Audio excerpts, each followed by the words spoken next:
Ronald McDonald in Dreamy Breakfast.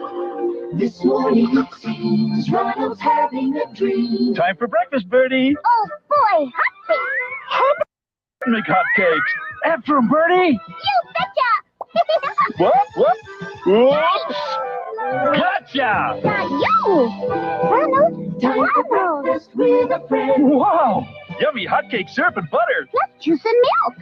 Breakfast. A dream come true. McDonald's and you. Saturday's Super K will return. Stay tuned for the thrilling Dungeons and Dragons. Look out! Right after Saturday's Super K. Oh, isn't that cute? This is CBS. In a world where television has brought people closer together, we have a responsibility to each other. I'm Peter Lund of WCBS TV. We in the business community have the resources and the experience to lend a hand to our public schools. We can offer encouragement and let students know how much we value their contribution. Channel 2 is proud to have formed a partnership in education with Seward Park High School. We urge you to join us in celebrating Adopt a School Month, because a good education is everyone's business. Care Bears and the Freeze Machine tonight at 7:30. And now, back to Saturday's Super K.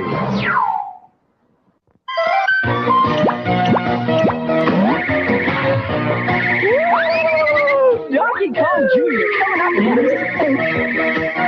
up. Saturday's Super K will return after these messages. He's a honeycomb kid. Practicing at 6 a.m. is tough, but so is the competition at the state finals, and I want our school to win. Working to win means eating right, too. Like honeycomb cereal is part of a complete breakfast. It's got that big crunchy taste and really helps me recharge.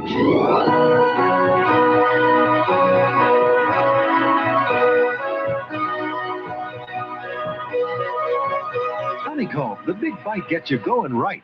Would you like a strawberry shortcake and a Care Bear character to throw a party at your house?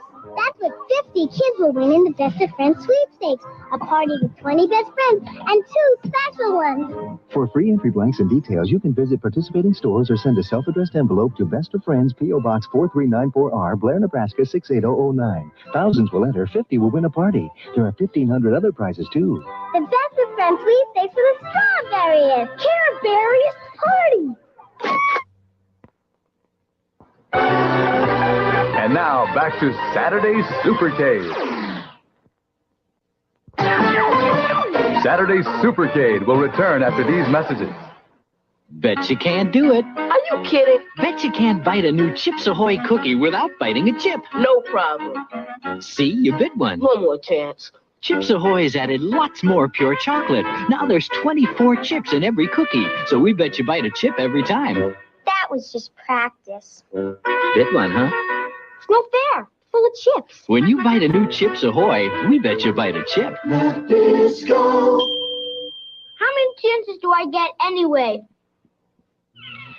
Inside the city of Toothopolis, Our powerful secret weapon, Advanced Formula Crest Gel, is ready. and just in time as Cavity creeps attacking! Pull out the Crest team! holes and teeth. Crest gel. Crest gel with fluorostat ready, sir! Fire away.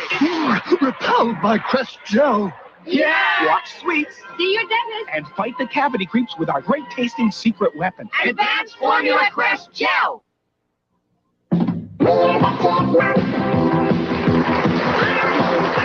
Alvin, Simon, and Theodore. The collection.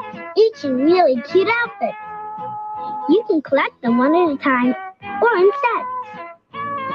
And pretend to play ball with Simon. But you know what's best about them? Their funny little faces. The Chipmunk Collectibles. Alvin, Simon, and Theodore. Sold separately or in sets of 3. New from Ideal. And now, back to Saturday's Super K.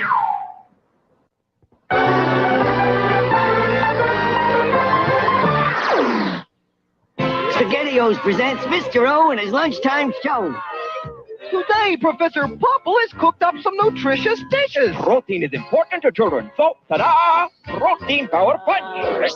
And for iron, my steam iron stew. Well, what do kids like at noon? Meatball spaghetti you can eat with a spoon. Uh-oh, SpaghettiOs. And SpaghettiOs with meatballs are more than just delicious. They're nutritious. Uh-oh, SpaghettiOs. You can imagine they're from another world. Mighty robots disguised as mighty vehicles. You can pretend only you and the friendly GoBots can save the Earth from the enemy GoBots. You're trapped, Turbo. Leader, one to the rescue. They hide among us as earthly vehicles, but you can change them into robots, each sold separately. Take this, Psycho. Now who's trapped? GoBots. Leader 1, Turbo, and Psykill, each sold separately. New from Tonka. Now, it's here. The excitement, the adventure of a new force at breakfast. We'll call them C-3POs. New C-3PO cereal from Kellogg's. Twin rings, things together. For 2 crunches in every 00. A delicious part of this nutritious breakfast. Now you can experience the taste of Kellogg's C-3POs. A crunchy new force at breakfast. May the Force be with you.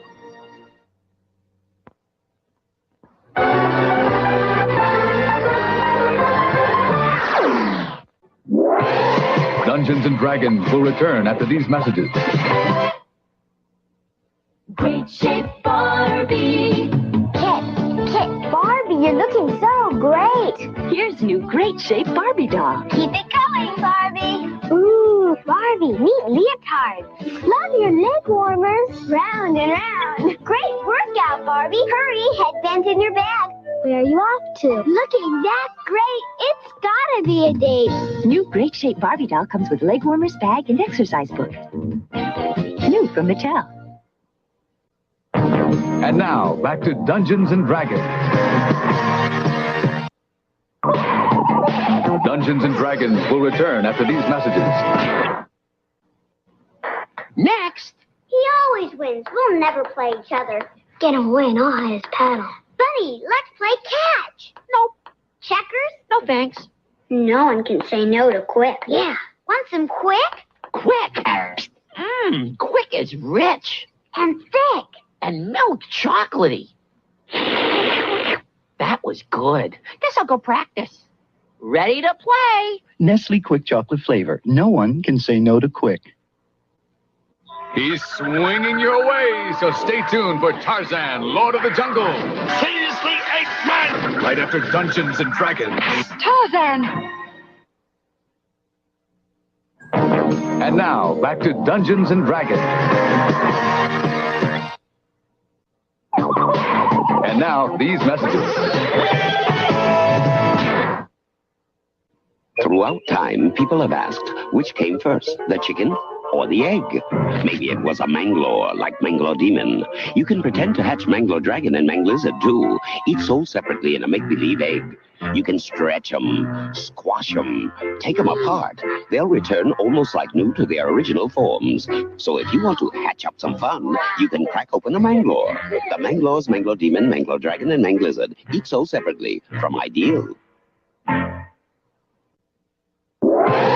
And now, this message.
Welcome, everyone. Good evening. It is Sunday. I hope everybody had a great weekend. Hoping I can top it off for you. Man, yeah, I've been on a couple days. Really, the real reason that I went live was simply because I missed you guys. Can't go wrong discussing some Betty updates. So that's what we're gonna do. We're just gonna reflect on how much she sucks, because it's always fun. So that's what we're gonna do. I mean, she's oh man, she's just gone off the deep end, man. Patricia Sell, let me real quick. Let me thank you, Simply Me, for becoming a member, and Patricia Sell is now a member for 11 months. Thank you so much, Patricia Sell. I appreciate that. And Simply Me, thank you. And I mean,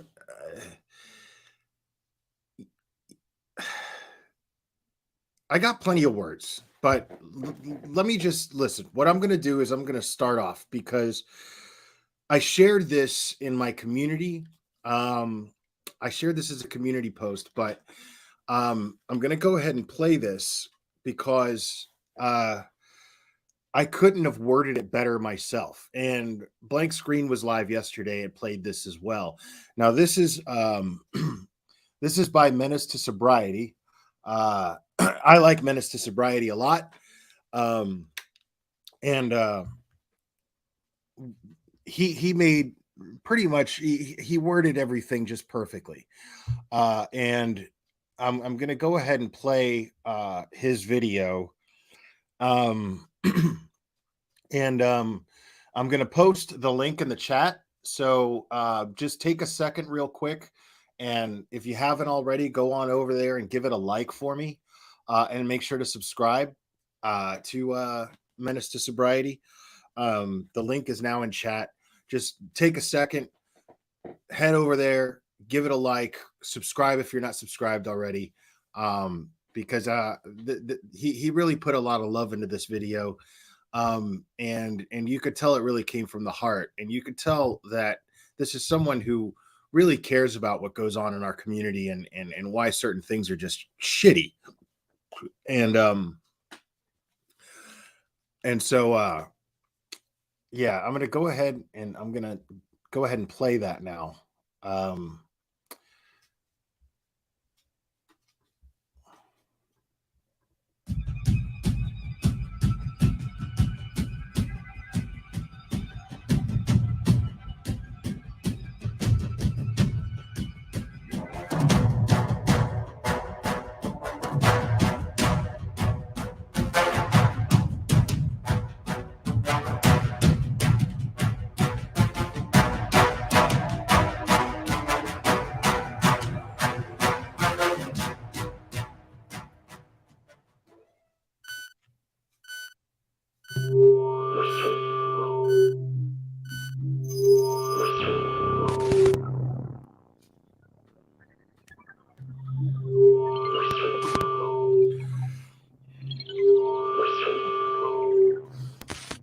That shit's awesome.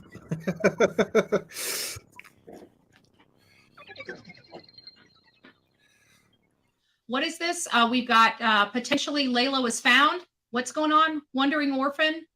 I think Layla was found. I called 911. Can you call me? Can you come up here online? Can you come up here online? Let me open up my phones. Hold on a second. Let me open up my phones. See, this is already all Betty, wrong. can I call? Yes. I'm opening up the phone lines right now. Now, anybody, if somebody were to do that here, let me just be very, very clear here. If someone were to do that here, immediately what I would do is call the authorities right now. Call the authorities. And I would instruct my audience, do not contact the family. Do not contact anyone in this family until it is confirmed that it is her. Simple. Very simple. I mean, right. And I'd say, guys, I got to cut this off, and I'll let you guys know. But you know, but we're gonna dive a little deeper into this, just so you know. Of course, in true tragedy pimp fashion, she immediately defaults to making content out of this alleged sighting. Right away, she's opening up her phones so that she can have this conversation live on her stream, potentially while Layla's family is watching. Right. If she had even a shred of decency, she'd have paused her stream, maybe put on her Layla Santinello search video or something so there wasn't any dead air, and have that conversation with Orphan privately and discreetly. After she got the update from Orphan, she could have come back to her stream and told her audience that Orphan believes she may have seen Layla and law enforcement was en route to the location to check up on the situation. And Betty would update her audience the minute she received more info. It's not rocket science.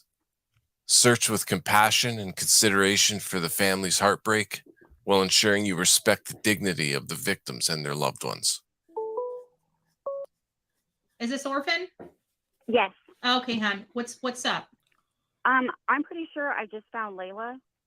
Oh my God. She was sitting in front of our Cape Dollar Tree right across from. Okay. And we're gonna go over this Orphan person in just a minute, in just a few minutes. But make no mistake. Let's analyze the situation here for a second.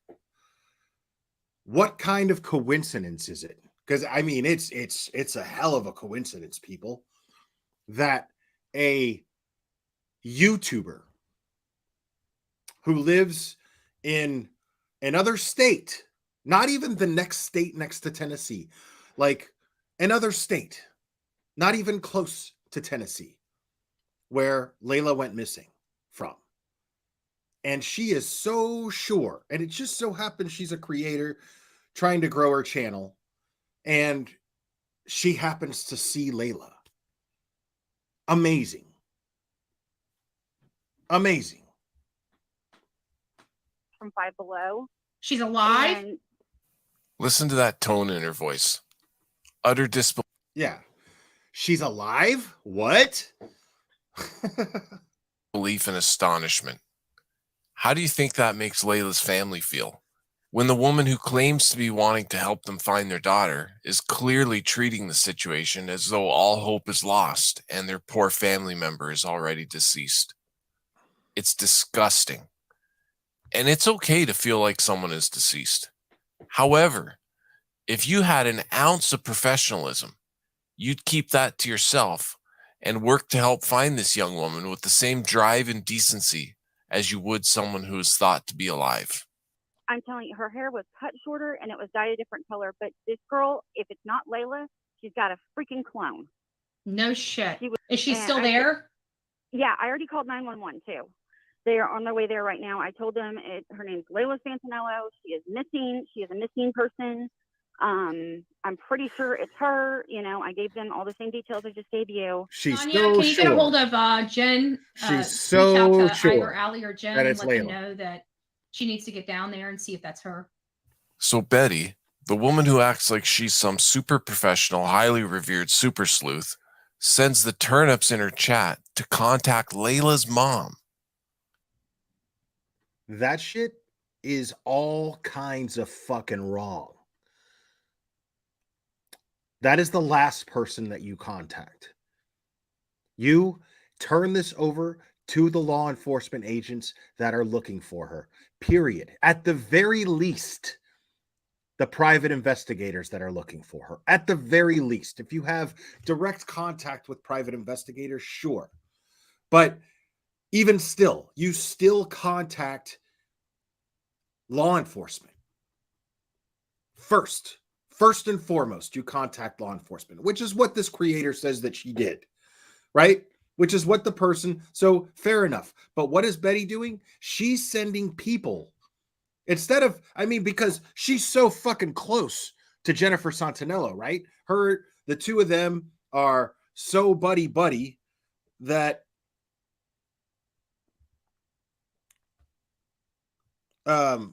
Yeah, just hide that fucking idiot. The two of them are so buddy, right? That why wouldn't she contact her herself? Even though that's still fucked up, but she goes even the worse route than that and sends random idiot YouTube assholes to contact the mother of a missing woman. I mean, when Betty doesn't even have all the information yet. Are you trying to send Layla's family into a panic and overload them with hope and optimism so that they can just be destroyed and die inside all over again when they find out it wasn't her? What is wrong with you? And if you have any common sense at all, you'd know Jennifer's going to be tuning into your stream the minute she catches wind that you're talking to someone who potentially saw her missing daughter. So let's keep that in mind while we listen to more of this. I'd be willing to bet that Jennifer, once finding out about this situation, was quietly watching or listening to Betty's stream as Betty completely disrespects Layla and her family with the way she's handling this. Okay. Now, before I continue, I want to tell you guys that I am privy to information involving this investigation. Okay? I've never been this privy to any investigation. I've never had as much information on an investigation as I currently do. And I'm telling you right now, people, and all I'm willing to say is what you heard SF and both SF and Chloe say on this channel. This case is all kinds of fucked up. It is a mess.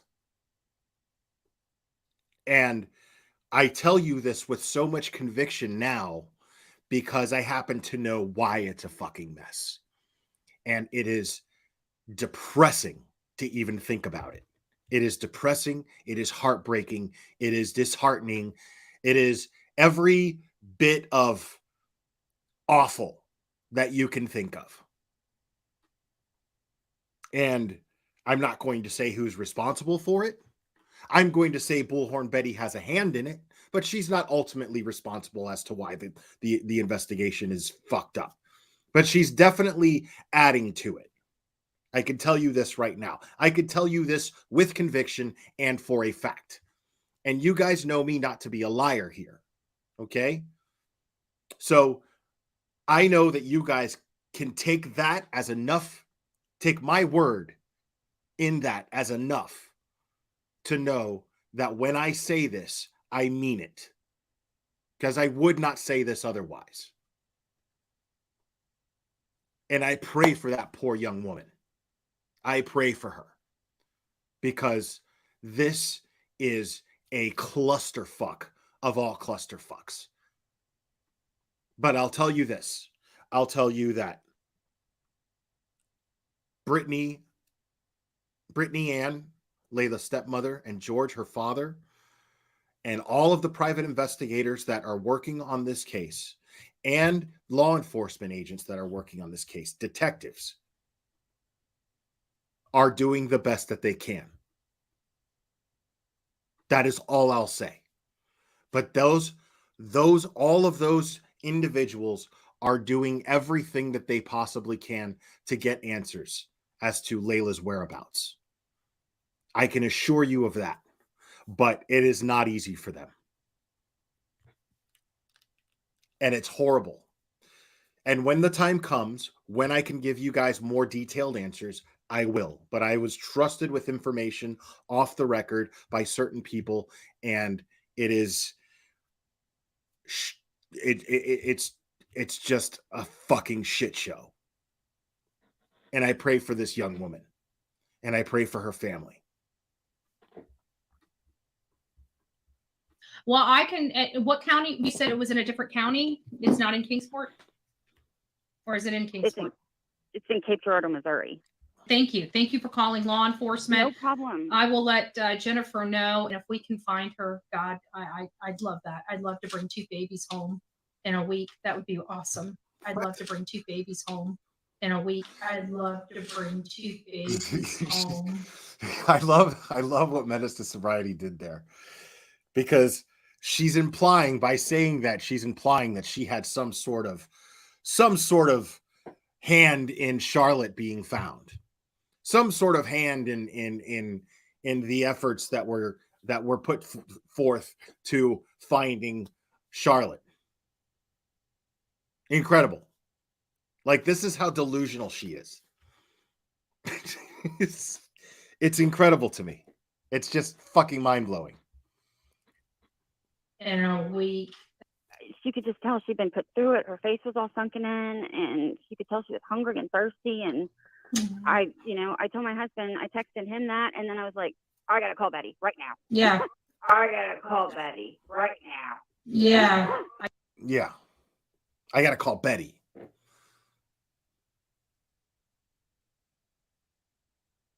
Now, she did say she called 911 first, but she's like, Betty's the one she's got to call.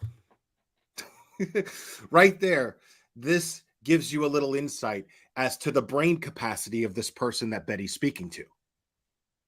Because I don't know anybody who has the brain capacity to put pants on one leg at a time, whose go-to phone call would be Betty. I just spoke with Jen. Okay. Just let her know it was Cape Jordan, Missouri. Cape Jordan, Missouri, I believe. Just let Jennifer know. Holler for her like the turnip you are, and tell her that her daughter may have been spotted 8 hours away. But she may not have been spotted, because the person who spotted her only knows what info Betty's given her about Layla. She may or may not have left the location she was seen at. She was given a couple bottles of water, though, because your baby girl, if it's her, looks like she's starving and dehydrated and is in a bad way. Could you imagine getting a family all worked up over a sighting almost 8 hours away before even having all the information? What exactly are they supposed to do, Betty? It's not like they can zip across town and check it out. And here Betty is sending out the minions to contact Jennifer, get her all worked up over a sighting that realistically is too far to do anything about at the drop of a hat. Look at the distance, dude. You got to go across Kentucky. You got to go across Kentucky. I mean, that's insane. You got to go from the most western end of, the most eastern end of Tennessee to go all the way to the most western end of Missouri. And what if Jennifer Santinello, Layla's mother, had made that trek? What if she had done that? In a panic, in desperation to finally see and lay eyes on her missing daughter. What if she had done that just to find out it's just some meth head hanging out in front of a fucking Dollar Tree? I mean,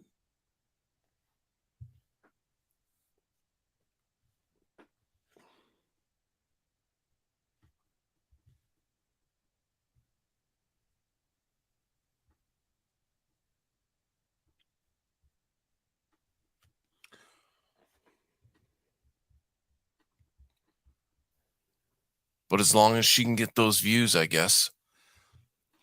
Layla's poor family is just going to have to deal with the constant letdowns and disappointments if they want the help of a world-famous YouTuber. That one phone call that could potentially save somebody's life. That's why we do what we do here on this channel. If possible, it says we don't think it's her. I'm glad 911 was called because you never know. Okay. Well, either way, you know what? If it is, it's always a good day. We want people always out there. If you see something, say something. If you're talking about law enforcement, just let them know that Layla Santinello went missing on June 27th. Yeah, that's not Betty trolling in the chat, because if it is, then she is exactly the coward that I know she is and that I'm going to point out. I haven't even gotten started yet. But if she were any person who has any conviction behind anything that she does, then she would actually use her real account, because I don't have her hidden from this channel. She's perfectly welcome to chat in here as long as she's somewhat respectful. And as respectful as I am, she can call me stupid. She can do whatever the fuck she wants. I call her stupid all the fucking time. But she's a coward if she doesn't come up here and talk to me. I'll tell you that.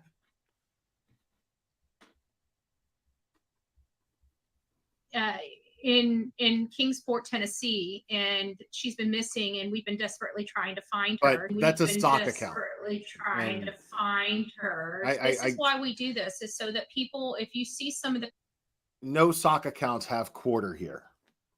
people on our channel, you pick up the phone and call 911. Everything's always we.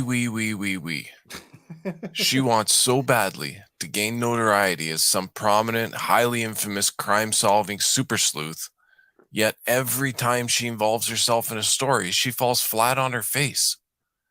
Now that in itself wouldn't be so Every bad time. if it was just her looking like a fool at the end of the day. Every time. However, she's always causing chaos and turmoil in these cases.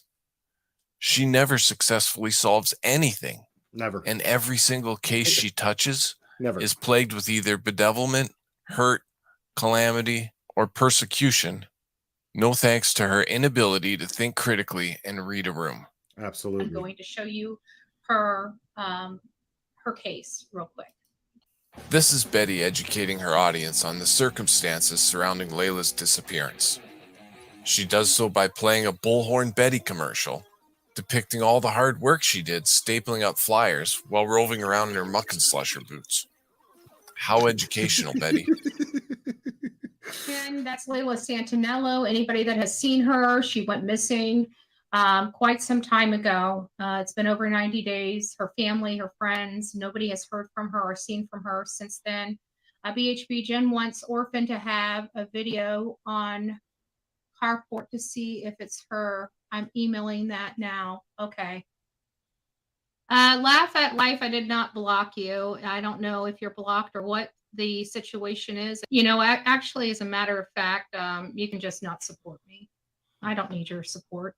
She wants me to show this video to you to see if this is the person that you recognize, Orphan. Let me just look at her face. I'm just going to keep playing it. And you notice that, like right there, that her face. Betty, they confirmed it was her.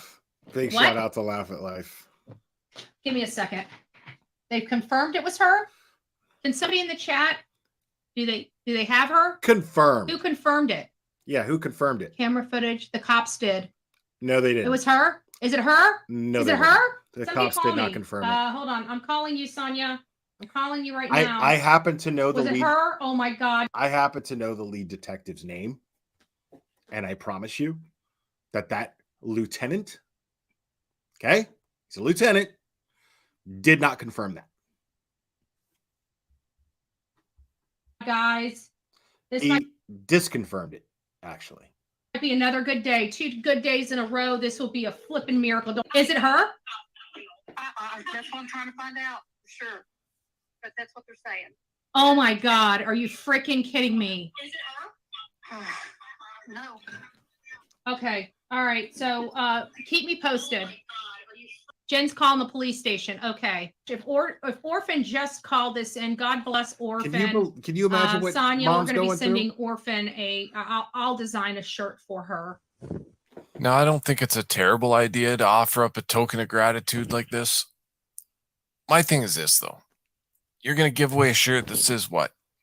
3 years on the tubes and not a single case solved. Seriously, Betty.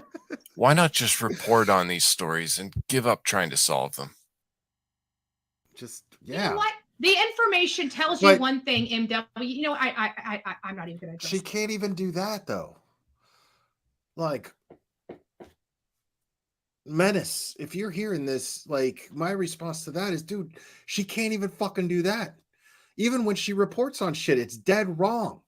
Last time I went live about Betty, I went over how she sat there and said over and over again how law enforcement stated that Craig Ross Jr. was on the registry when he's not. And then she doubled down on it after knowing that he's not on the registry. And after knowing that law enforcement said that he wasn't on the registry, she said, well, I know that they said that he did some sort of sexual deviancy stuff, which they never said that either. Never. Nothing even alluding to it. We still have no fucking idea. We have no idea what this guy did while Charlotte was in his possession. Now, we have no reason to believe that anything other than her being held for ransom was what he did. That's it. And that's what I choose to believe, because I don't sit here and thirst for the most dramatic outcome. I don't sit here and let my mind go to the worst possible places because it's more entertaining for me. Because these are real people, dude. These are real people involved in something that, like this, that is easily, most likely going to be the most traumatic experience of this young girl's life.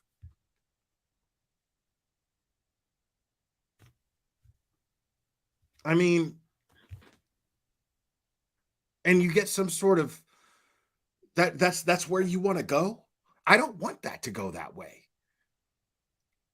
I want it to be something that with just a bit of therapy, she could just get over and move on with her life. And all of those opportunities that were out there prior are still there, tenfold. That's what I want for this little girl. Not for her to have to work through God knows what the fuck happened.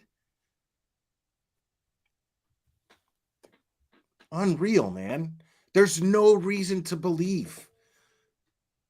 There's no reason to believe that this child was harmed in any way, shape, or form during the time that she was in the possession of Craig Ross Jr. There's absolutely nothing. And that is good news, people.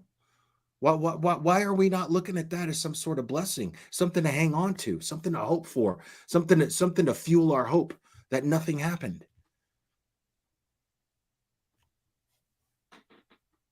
It's crazy how people fucking think, man. I don't understand how some of you motherfuckers are, dude. I can't fucking relate to you sick fucks who just want the most dramatic outcome because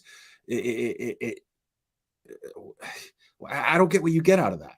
I don't understand what you get out of that. Address it. Get the hell out of my chat. I literally can't stand you fuckers. This was later in the stream. Betty did this while playing a video that was sent to her at Jennifer's request so that Orphan could take a look and see if she believed it was the same face of the young woman she saw earlier. So you know Jennifer was watching at this point.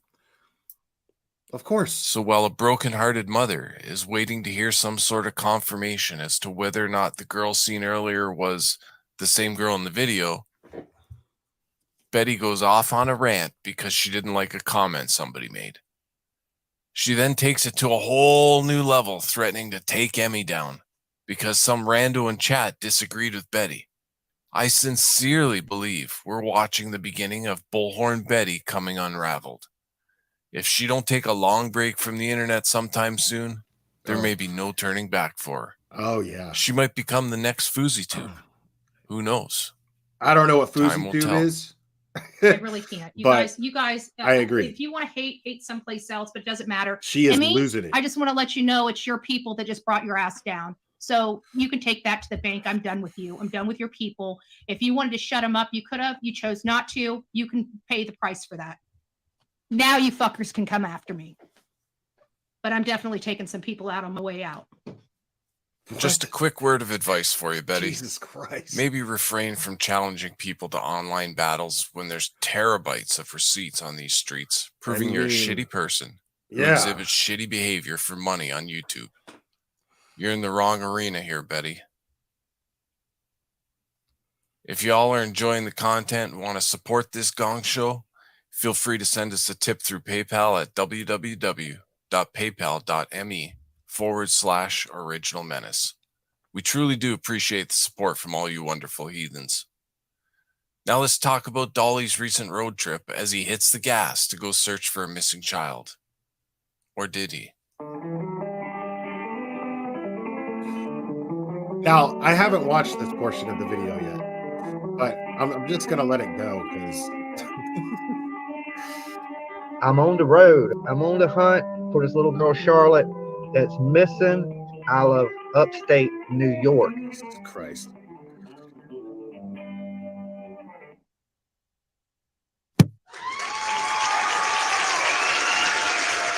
I'm on the road, okay? So I'm on the hunt for this little girl, Charlotte, that's missing out of upstate New York. If anybody, I get up. If anybody was a fan of Mighty Morphin Power Rangers, then you'll get what he's doing there. I go get a rental. I'm not quite all the way there yet, but I will be at the scene tomorrow for where she went missing. I'm going to take y'all to the area. We're going to look around the area. We're going to drone over some of the stuff because, of course, I got my. I shared it here. This video, I'm sharing it in the chat. I'm going to go ahead and pin it. I think, if I can.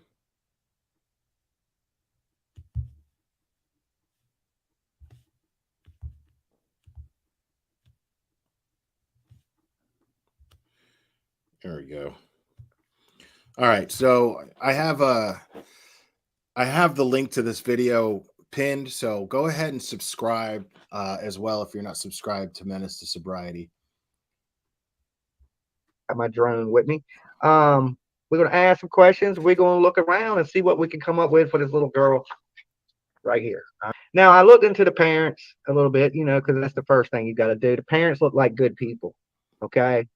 I hate to say it. Anytime somebody goes missing or a little kid gets hurt, we got to look at the parents absolutely first. No, you don't. We just take a look at them, see what kind of people they are, to get a little concept of what I'm walking into. No, you don't have to do that. As a matter of fact, you, of all people, should not be doing that. Only law enforcement should be doing any type of assessment over who may or may not be suspicious. But you don't have to be doing anything. You're not qualified to do anything. You are a jackass. What I'm walking into. The irony behind people like you digging into the backgrounds of the families of missing children is mind-blowing. Can we just take a moment to reminisce about the group you were a part of? What was it called? Oh yeah, Heels on the Ground. Yet you have the audacity to dig into the lives and pasts of these poor people because you need to know what you're up against. It's just bananas. I love how every single photograph there is a mugshot. Think about that for a second. Every single photograph of every member of Hooves on the Ground is a mugshot. That should tell you something. Now, I have a mugshot. That's no secret. But I'm not going out there acting like I'm a fucking detective and interfering in ongoing investigations, am I? Idiots. Anyway, Dolly, your financial supporters are wanting to know, how'd your search go? Did you find anything? Did you wear the soles off your boots walking? A few moments later. So here's the thing. I'm debating on canceling, all right, because I'm still a pretty good ways away. Now, from what I'm hearing, here's the thing. I'm debating on canceling. Dude, you sound so professional. Jesus. I mean, how are you not at a fucking million subs, bro? Like, it's amazing to me. I'm debating on canceling.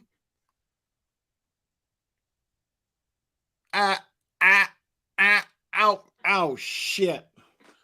I got pig shit stuck to my shoe from the pen outside. Oh shit.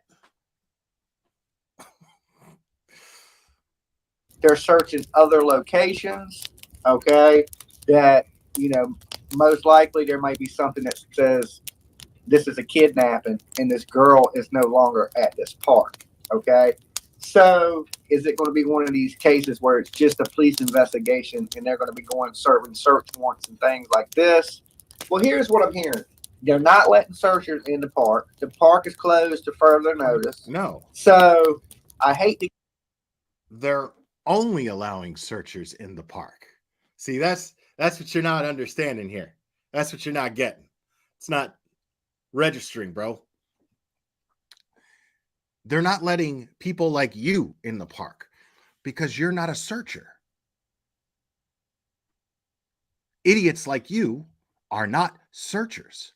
Searchers are searching in the park when this is taking place.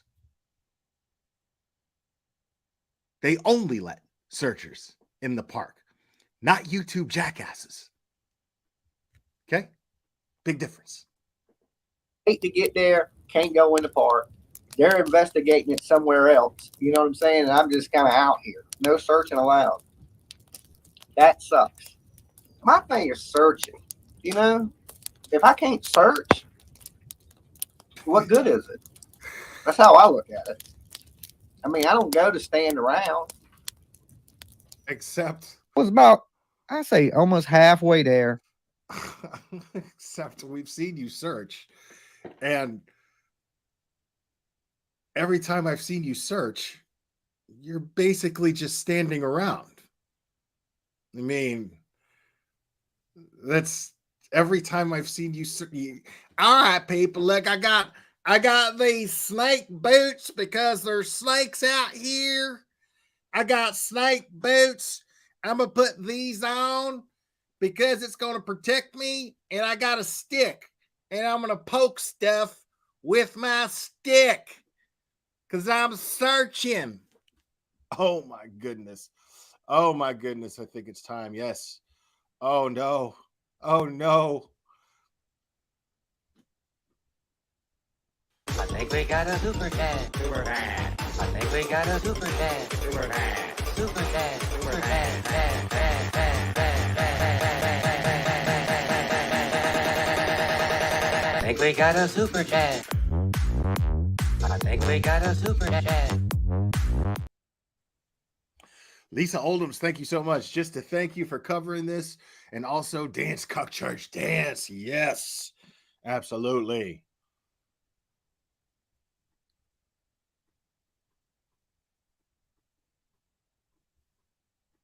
And I decided to turn back. I was like, this kid's been kidnapped. She's probably not in this park. So I was a little bit in limbo, and I'm glad. Look, here's the thing, guys. I'd rather go 1,000,000 times and they find the person than me go search. I got to tell you, Jimmy, I thought it was so cool that you took that expense and like you're really doing this. Than me go search times. Hold on. And look, here's the thing, guys. I'd rather go 1,000,000 times and they find the person than me go search. I got to tell you, Jimmy, I thought it was so cool that you took that expense and like you're really doing this. You went.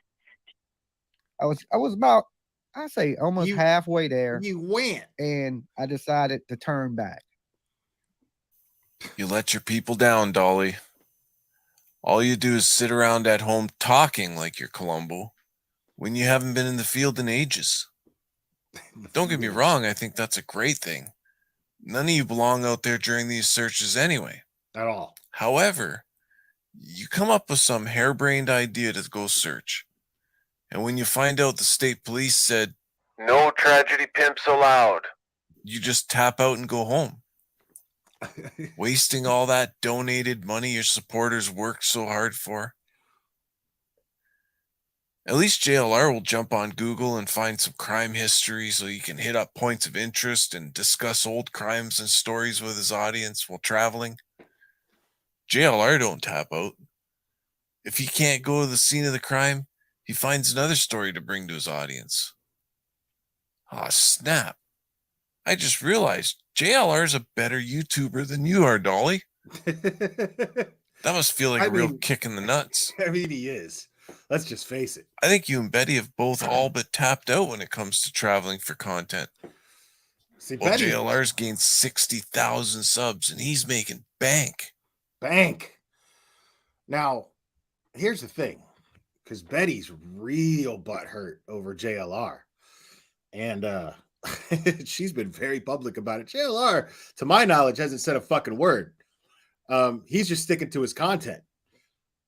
He seems, I don't know if it's true, and I'm not in any way defending JLR's character, but what he seems to be doing currently is realizing that his channel is growing, realizing what has made his channel grow, realize also what has held his channel back from going prior to this, and has cut himself off from those things that was holding his channel back, and embracing the methods that has allowed his channel to grow. That's what he seems to be doing. Now, it'd be nice if he apologized for a lot of the shit that he's done, because I don't think he'll ever do that, but it would be nice.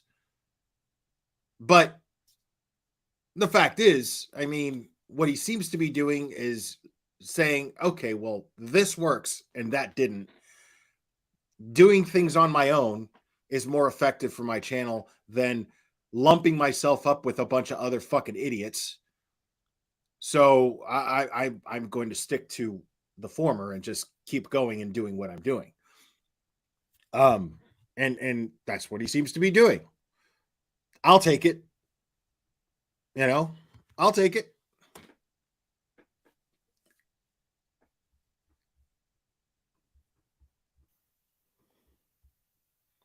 So, folks, what do you think about creators announcing that they're on the hunt, then tapping out halfway through the drive because they're incapable of actually reporting on a story in a manner that would keep their audience engaged? What does Dolly have left if he can't report on a crime and keep his audience watching? Is this the end of Dolly Vision? No. Let me know what you think in the comments below.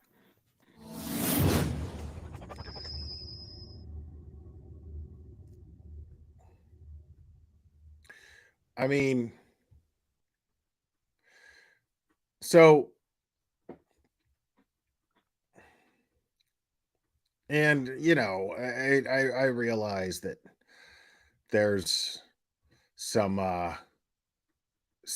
talks about me calling Dolly out and then responding to him being a douchebag while I was in his chat in a very childish manner, which is what I did. And then there's drama channels that are like, this isn't okay. Glare, there's nothing humorous at all about the Charlotte disappearance, even if you're making light of the person who's fucking is the perpetrator, blah, blah, blah, blah. Listen, I want to be very clear about something. I don't know how much more I can emphasize this. I don't give a rat's little tiny pecker what anyone in the drama community thinks of me or what I do. I want to be very, very clear about that. I could give a fuck what anyone in the drama, there's anybody, who the fuck is anybody in the drama community to stand on a moral fucking high ground over me when all they do is shit talk people who they call their friends one week, and then the next week they're not cool with them, and then they shit talk these other people, and then they team up with these other people to shit talk those people. Like I could give nothing. I don't invest anything in what these fucking people say about me. None. Even if I like them. I don't give a fuck what they say. Like, it's just really, really funny to me that this wasn't okay that you did that to Dolly, blah, blah, blah. That was a little girl that went missing. Yeah, I know it was a little girl that went missing, and she's found, and she's safe. And the dickhead who did it got caught. Fuck that guy. I mean, if anything, I insulted him by comparing Dolly's fucking image to his. If anything, I insulted him. What, I can't insult some dickhead who fucking kidnapped a 9-year-old? When did the rules change? Fuck that guy. And fuck anybody who has a problem with it. Kiss my dick. Seriously.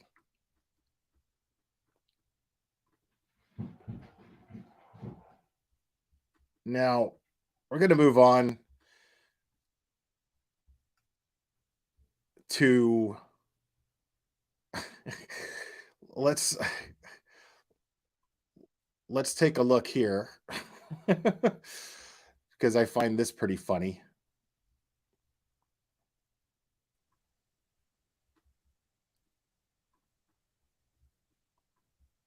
Hey guys, Bullhorn Betty. So we're on the path of taking our power back, right? So we're going to take our power back. So I sent a cease and desist letter to a particular creator about her bullying. We found out she was a teacher. And so basically I told her, because she's on multiple recordings that we've... I love it. Everything's like, I mean, she's on an island of her own stupid. And everything is we. Incredible. We've clipped talking about how she's recorded me while she's on the school's dime. So this is what I'm going to do. I thought she was going to quit talking about me, but we realize now that she says she can never lie, but she did lie. And so after she received the cease and desist letter, she's like, oh shit, time for damage control. Now she's calling cops, trying to say I'm the bad guy, which I've never made a video about her. I just threatened her that I would sue her if she did not stop targeting me and harassing me. So now we're fast forward. She's obviously cleansed her entire channel because of her bad behavior. And now she's got her power back. Okay, well here, this is me taking my power back. Every time you say my name on your channel, I'm going to clip it. When people like this sway, like, to me, that's insecurity. You know, that's a tell. I see people like this. If I see somebody like that swaying and picking a fight with me, I know that they don't have the balls to actually fight me. They're just trying to look tough. It's a tell. This is somebody who's all talk. Now, she will go out and file frivolous lawsuits. Don't get me wrong. She'll do that. But this is somebody who's not thinking things through either. Because, I mean, now, and I got to tell you, and I don't want anybody to take this the wrong way, but this is a situation, as far as I'm concerned, between her and Headstones. I have no personal feelings about it whatsoever, other than the fact that she's doxing people. I think that that's shitty. But, you know, Headstones and me, we're cool. You know what I mean? I like her channel a lot, but I don't have any personal feelings about what is going on between the two of them. That's none of my business. But the way that she's dealing with Headstones is what I'm focused on. Whether it's her or anybody else. Whether it's Headstones or anybody else, how Betty is handling the situation is what my focus is on. Because this is always her go-to. Every time you say horrible things about me on your channel, I'm going to clip it. She doesn't do drama, y'all. Okay? She was done with the drama 3 live streams ago before this one, she was done with the drama, guys. Just so you know. Send those clips to your superintendent, to your school board, to the State Department of Education, and to our federal Department of Education. Every single time I hear my name out of your mouth, I'm going to clip it. Okay. Now, you see what her method is here. I want to be very clear about this. Her method here is not that she thinks that if she goes and reports headstones to, say, the school board, like she said, the federal school board, blah, blah, blah, blah, blah, blah, all that shit that she just said. It's not that she thinks they're going to look at headstones and go, oh my God, this is trouble. This person, we can't have this person working for the school. We can't have this person working for the public school system. She's a bad example. She's given us all a bad look. That's not what's going to happen. What'll happen is she will Karen the fuck out of all of those organizations, all of those branches that she's mentioning, until they get tired of hearing it and they figure, well, best thing to do is just get rid of headstones and we can move on with whatever we're doing and get rid of this person that just keeps flooding our offices with phone calls and faxes. That's what she's counting on. This is how she gets things done. She doesn't get things done because she's making change. She doesn't get things done because she's making people aware of things. She gets things done because she Karens the fuck out of these things, out of these people, until they just get sick and tired of dealing with her. And they say, well, the easiest thing to do is just get rid of fucking everybody that's even involved. We'll just cut off, we'll amputate the infected limb, which would be headstones. Because Betty is the infection. That's how they'll look at it. And that's what she's counting on. This isn't her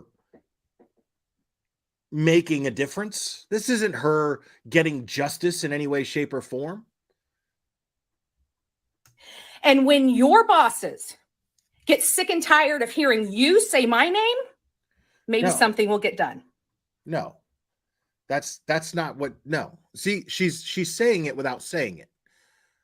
She's saying when your bosses get sick and tired of hearing, that's where the lie comes in. Because that's the truth right there. When your bosses get sick and tired of, boom, that's where the truth stops, the lie starts. You saying my name, that's not what they're going to get sick of. They're going to get sick of you sending them shit. They're going to get sick of you flooding their phones when they are trying to educate children. That is the objective. To educate children, not to deal with you, not to waste their resources on having to deal with your Karen sorry ass. And she knows this. She knows this. That right there was extremely telling that she understands this. But she'll never admit that out loud. She almost did, and then she saved it by saying, when your bosses get sick of you mentioning my name, they don't give a fuck about who's mentioning what name. They give a fuck about the fact that you are trolling and flooding and wasting their resources on petty YouTube bullshit.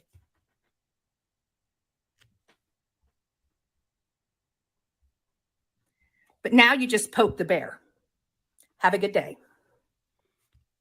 Welcome to the Bullhorn Betty Coffee Club. You want to have an exciting. Wow.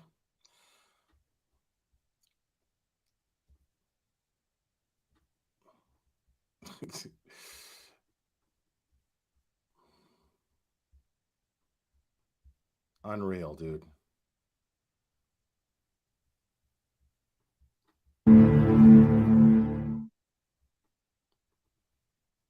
Betty? Here, she'll figure it out. Hold on. She's got it. Hold on.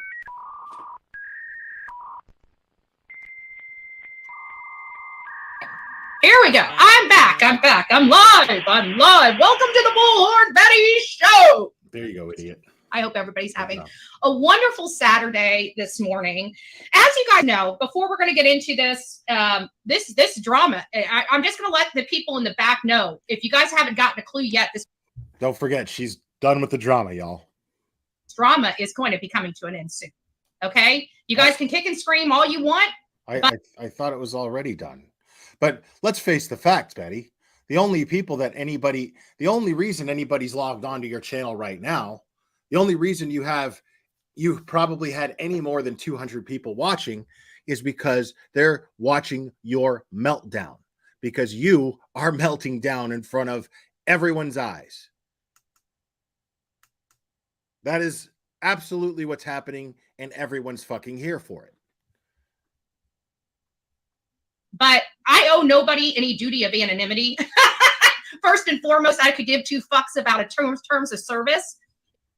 Wow.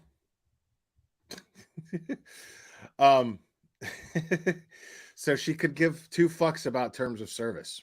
Interesting. And I saw a lot of people on Twitter sharing this, and hey, knock yourselves out, guys. That's not exactly me. I like to consider myself a realist, but I'm also kind of not a realist in some ways, because here I am and I'm naive enough to think that people will eventually just see through her bullshit, smarten up, and then she'll end up like BX Bitch Boy with absolutely no viewers whatsoever, nobody giving a fuck what she has to say, and moving on. That's what I'm counting on. But we'll see. But I mean, I get tagging Team YouTube and doing that. It's just I've done that, but I did that once and I felt it just wasn't me, and I was like, you know. But and make no mistake, I'm not criticizing anybody who did do it.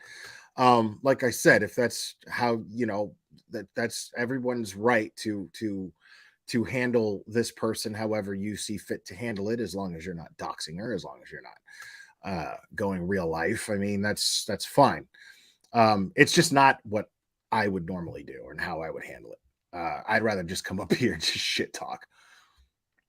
If you want to knock on my door, then you know what you're expecting when you knock on that door.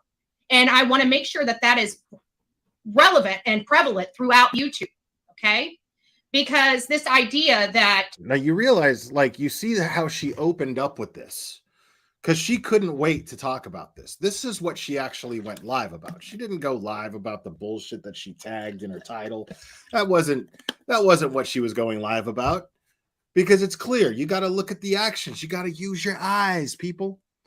What she wanted to go live about, she couldn't wait to brag about the fact that she bullied someone into submission. And I don't like to word it that way, and that's not to imply that Headstones is somehow submitted to anything. But the fact is that I saw that Headstones had put a post up basically saying, hey man, you know, it's not worth it. My family and my career, it's just not fucking worth it. You know, because at the end of the day, that's the fucking truth. You know what I mean? Like, it's not someone being bullied off of the internet, because I know that she hit her channel for a minute there, but that's not somebody being bullied off of the internet. Like, people thought this about people thought that Deets on the Streets was bullied off of the internet. That's not what happened at all. It's just simply when you have people of substance, when you have people on this platform of substance who have real lives, you know what I mean? They have careers, they have families. When you compare, these are when decent people have careers and have families, and they have substance in their lives as well as substance of character, then it's a no-brainer. It's an easy choice. It's just not worth it. You know what I mean? It's just not worth it. You know what? Fine. You know, if you're gonna, like, if you're threatening to call my job and bother them with YouTube bullshit, then you know what? Fine, man. You win. If you want to feel like you won, then feel like that all goddamn day. You know, I've got a family to worry about, and I've got a career to worry about. I'm actually doing shit out here in the real world. I'm educating children. I'm shaping the future. And you're up here doing this.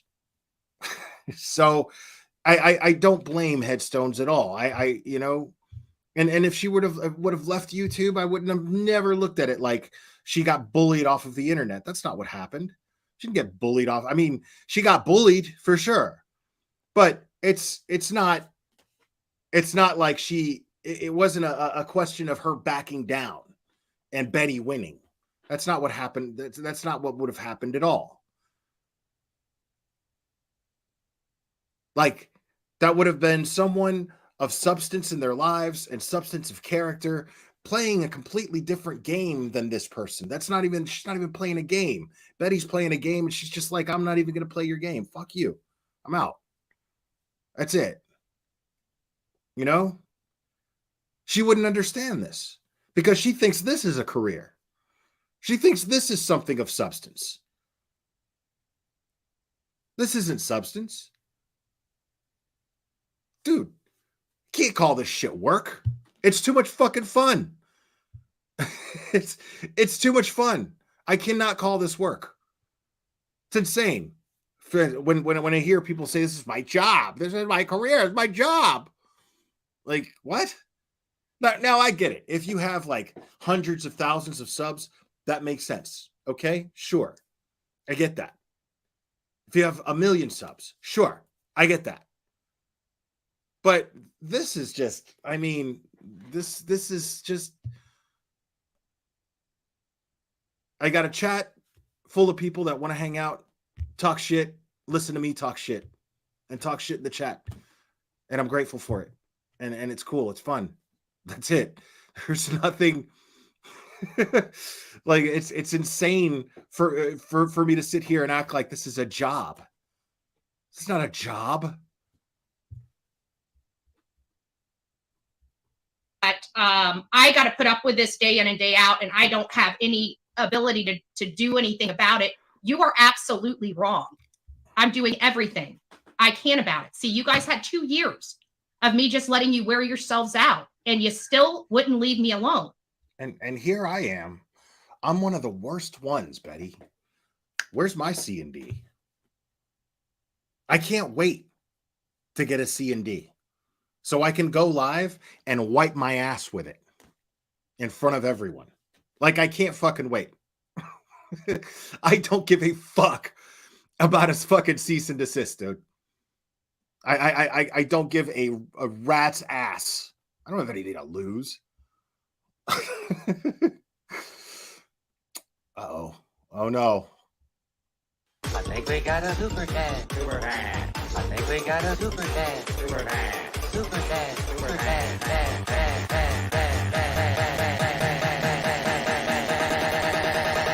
I think we got a super chat. I think we got a super chat. Grandmaster Sid Sophos, thanks, buddy. Grandmaster Sid Sophos gave 5 quid. A bit like give way to the incomplete. Yes, thank you, buddy. Appreciate it.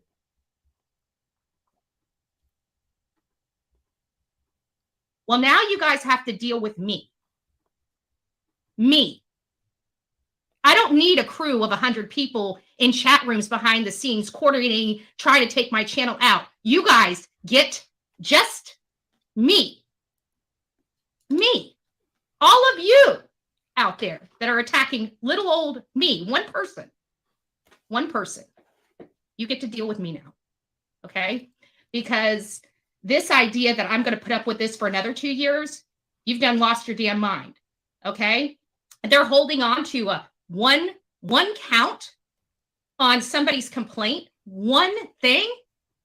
If they're, I mean, it's just so funny. I love I love that she thinks that if she's going to be doing the same shit for the next 2 years, that I'm not going to be there calling it out. I'm absolutely going to do.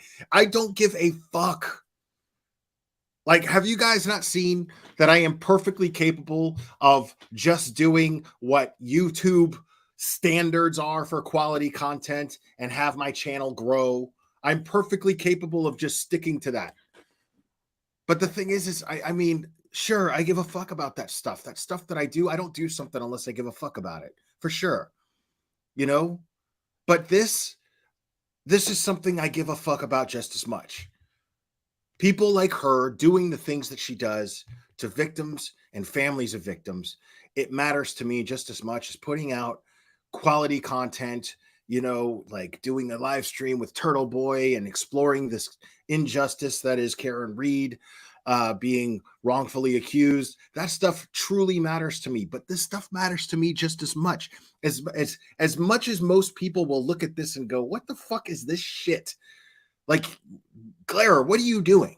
Like, you just had a great panel with a great creator who's making a difference and doing these great things. Yeah, and that meant the world to me. And I'm gonna do that stuff again. I'm gonna continue to do that stuff, but I'm not gonna stop doing this. It's just not gonna happen because this stuff matters to me just as much. Like I was saying, people, I want to be very clear. I was saying this entire time that more like larger creators should be calling out people like this because it puts a stop to their bullshit. And I said this in theory because the theory was originally from at least the general consensus, not the theory, but the general consensus was, hey, don't give them any mind. Don't pay them any attention. But see, I'm not okay with that. Because what if there are people who follow Betty who are, it's the same problem I had with Canceled Karen. Canceled Karen and her bullshit indoctrinations that she would put out there. Insane fucking bullshit. Like, when it comes to children, when it comes to children that were claiming to, children who come to an adult and claim they're being abused in some way, and then setting that narrative that children lie and don't take them, and you shouldn't be taking them as seriously. And it's a crazy thing to say, always believe the child. That was dangerous. And I had to call that out because that was dangerous. Because how many people in Canceled Karen chats were guidance counselors or social workers or teachers who listen to Canceled Karen and think of what she says as fucking gospel?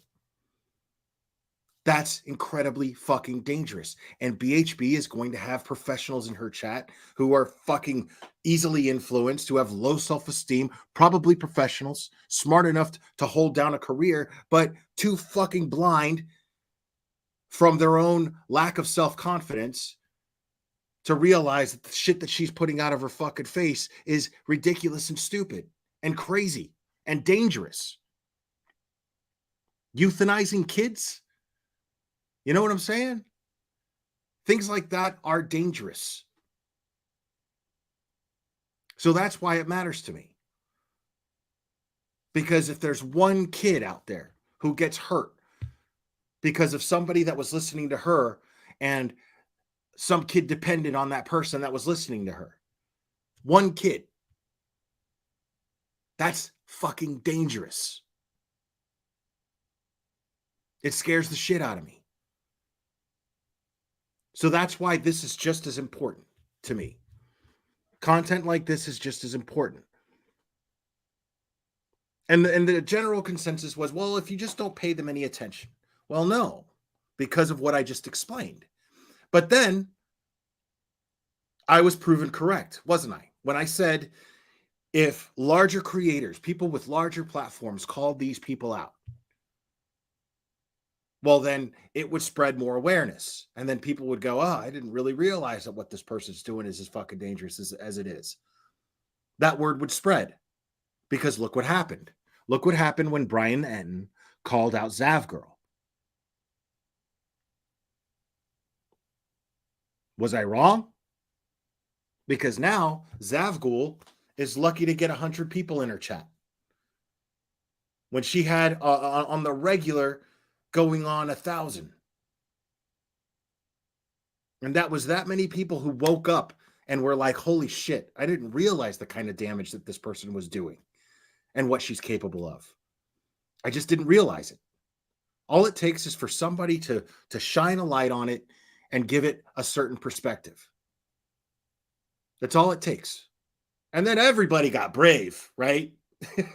Everybody got brave after Brian Etten did that. Then everybody, all these bigger creators were like, "Oh yeah, what Zavgirl did was just terrible." Like, why weren't you saying that shit during the Kylie Rodney bullshit? Why weren't you saying that shit during the Chris Watts stuff? I was, not during Chris Watts. I didn't even know who the fuck she was during that time, but I was. Where was everybody else? Where were all these bigger creators before Brian Etten decided to intervene?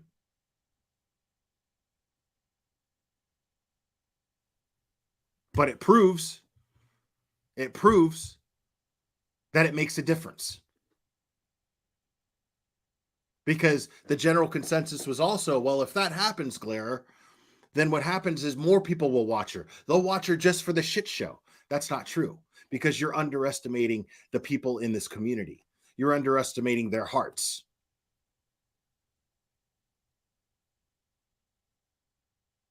Because what people ended up doing was going, you know what? I'm not even going to acknowledge this bitch anymore. She's fucking poison.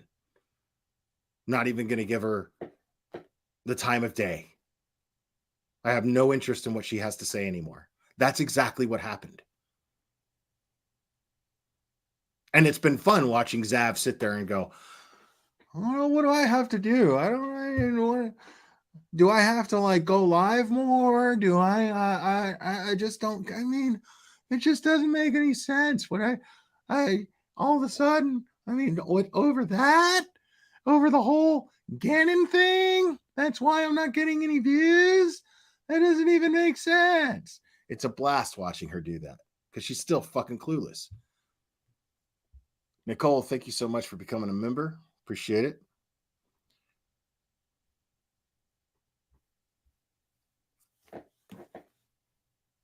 But it was absolutely fucking, I was absolutely right about that.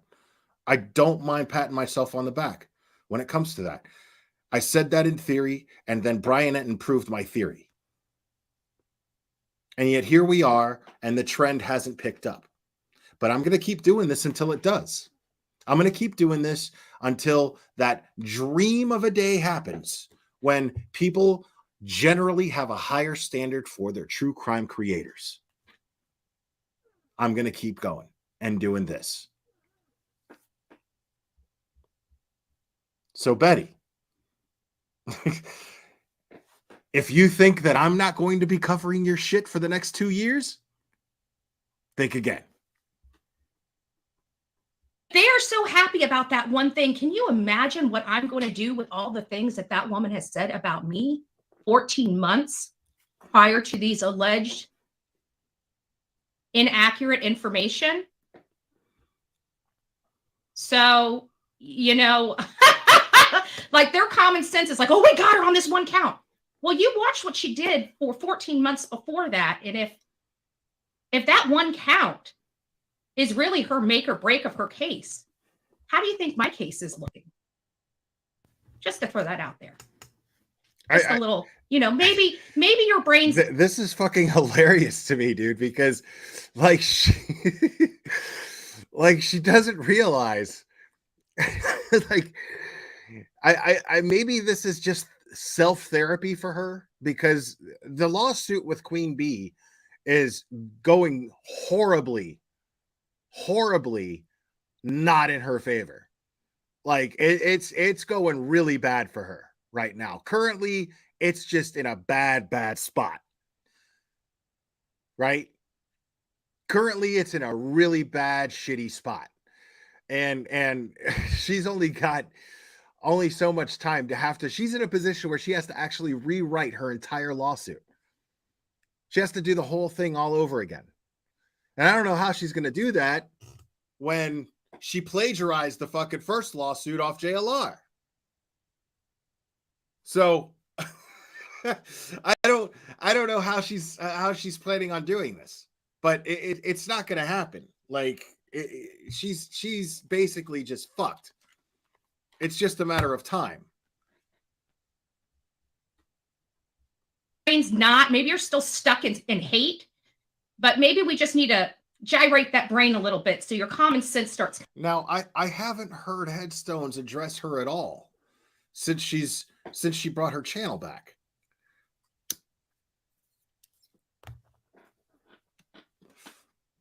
Like I haven't heard it at all, and yet she just keeps on going and going and going here. Starts coming back to you. I don't owe anybody a duty to keep my mouth shut here. I owe nobody a duty for anonymity, and I know I owe nobody a duty to keep their job. No, it's just called, because it's not against the law. Like what she's doing is not against the law. This is what makes it so fucking cowardly, right? Because it's not against the law. What she's doing, it's not illegal. She can dox people all fucking day. It's not illegal. It does fall under the First Amendment. You can absolutely fucking dox people all goddamn day. Give people's fucking real names, fucking where they live. You could do that shit all goddamn day if you want. But it doesn't change the fact that it's A, shitty as fuck, and B, cowardly as fuck. I mean, Betty, you're on YouTube. You are subject to criticism. And it still has not dawned on her. She just thinks, I don't understand. People are against me, and I don't know why. And here she is, double, tripling, quadrupling down. I don't owe anybody any anonymity. I don't owe anybody this. I don't owe anybody that. I owe no one any explanations for my actions. But, I mean, okay, you don't. You don't owe anybody any explanation for your actions. But what's going to end up happening is someone is not going to fall for your bullying. And when that happens, somebody's going to come along and they're just going to say, no, fuck this. And when that happens, YouTube is going to cut off their partnership with you. I've seen it happen more than once.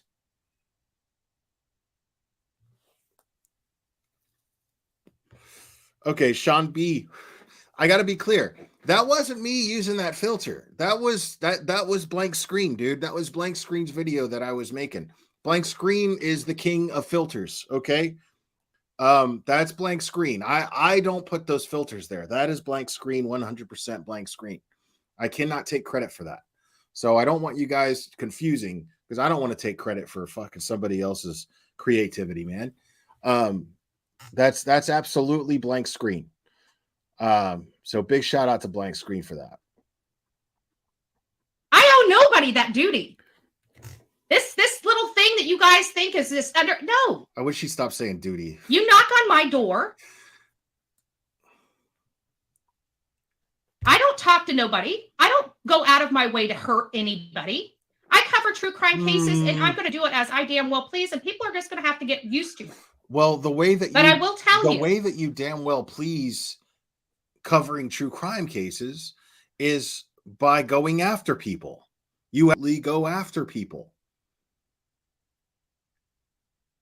Thank you, Sinner, for dropping Blank Screen's link in the chat. Make sure to sub up to Blank Screens. You absolutely go after people. Like here you are in the same fucking breath saying that you don't go after people and then saying that you're going to do it however you damn well please. Like, I mean, like you're sitting here trying to justify going real life on headstones. Like, that's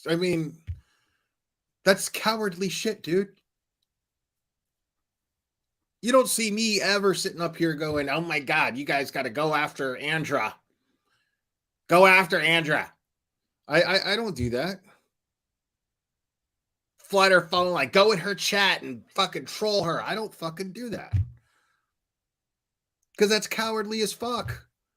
That does me no good. You know what I mean? I get no pleasure out of that. That's not creative. That's cowardly bullshit. That's not creative. I'd rather just be up here and point out why you're shit. I don't even have to try. That's not even creative.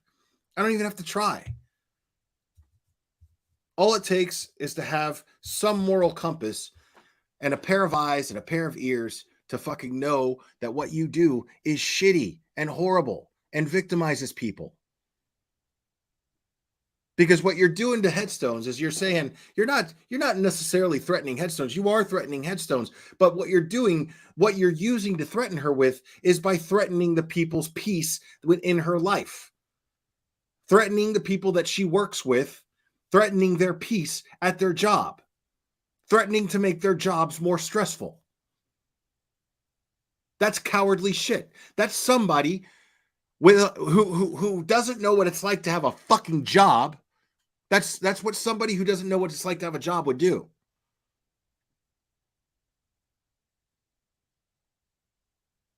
That's cowardly bullshit.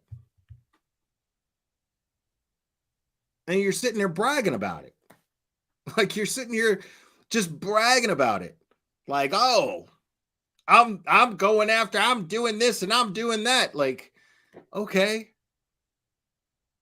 Like, why don't you just brag about jumping over the fence of a fucking playground and punching a bunch of kids in the face?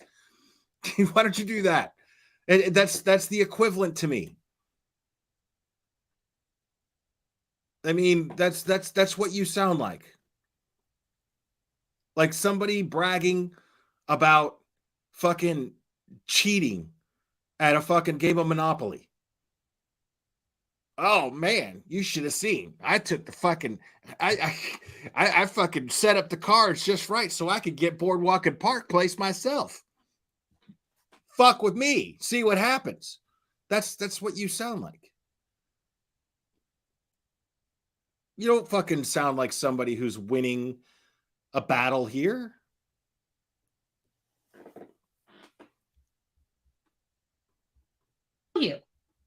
This is coming to an end, folks.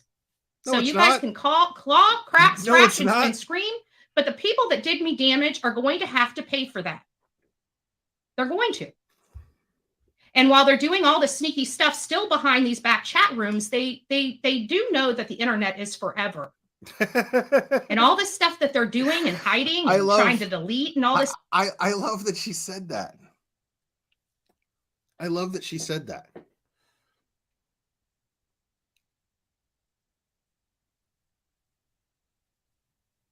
I mean, yeah, Betty, the internet's forever. And all of this shit is going to catch up to you. Like here you are bragging about going real life on somebody. Right here. And you don't think this is going to catch up to you at some point? And I'm not going to have anything to do with it other than what I'm doing right now. I love that. All this stuff, there's records of that. And I'm going to get those records.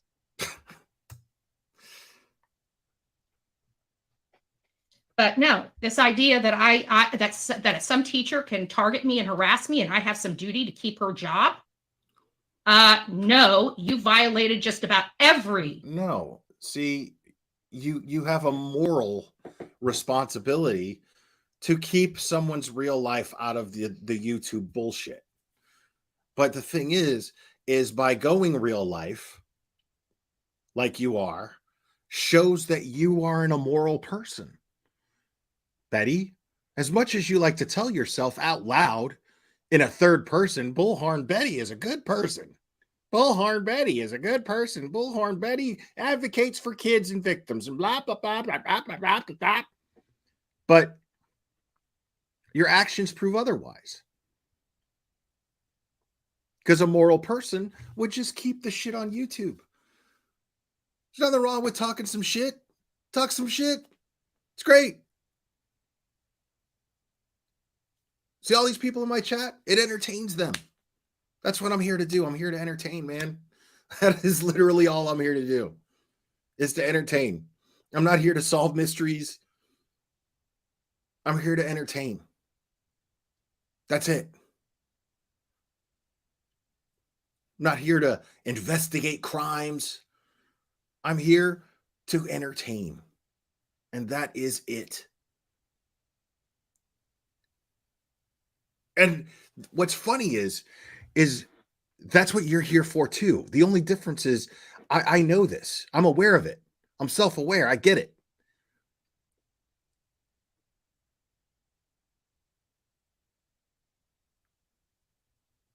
Because Betty, whether you like it or not, you are entertaining as fuck.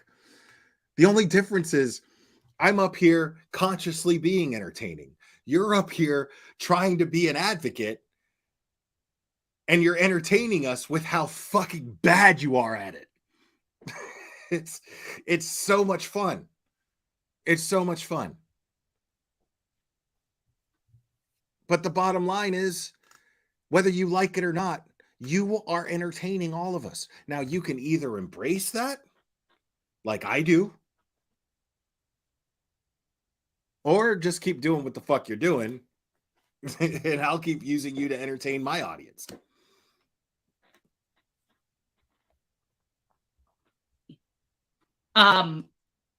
Contract.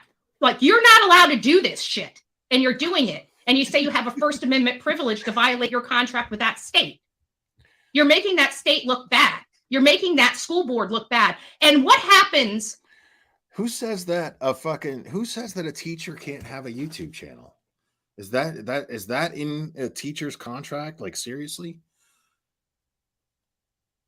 Like, is that a thing? I mean, I could see it being in a contract, like you cannot go on a YouTube channel and discuss the school and give out names and violate people's privacy. Sure, I get that.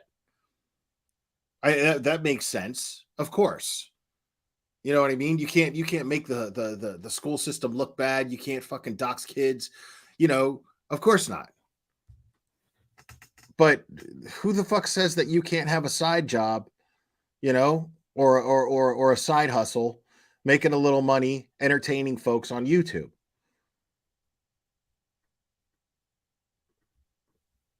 When the news gets a hold of the fact that a teacher at a school is bullying a content creator on YouTube. Talk about. So now she's threatening to go to the press with it. I wish the press would pick that shit up. I mean, I don't hope that for headstones. You know what I mean? Like, I don't want her to get any trouble from anything. You know what I mean? I don't want that to happen. But, you know, I don't see how a news source is going to look at that, like, because they're going to investigate it. You know, like a real journalist. They're going to look into it and they're going to go, well, who's the bully here? You know what I mean?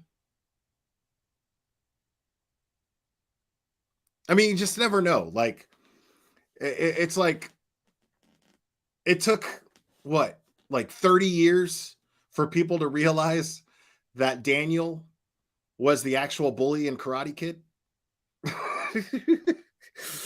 Like, it took like 30 years. Like, the whole movie is set up around this kid who moves to this new place.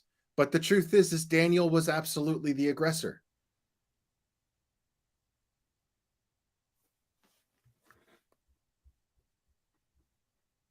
Like,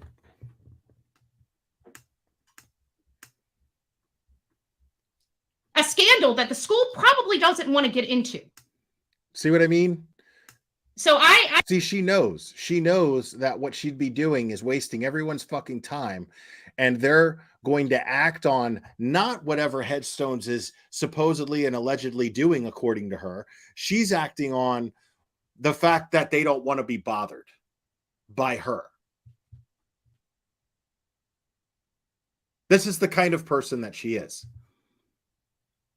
How do you fucking live with yourself? Like, seriously, how the fuck do you look in the goddamn mirror every day and take your stupid fucking selfies and post them in community posts with your fucking dumb fucking smile on your face without being able to hide the hatred behind your eyes.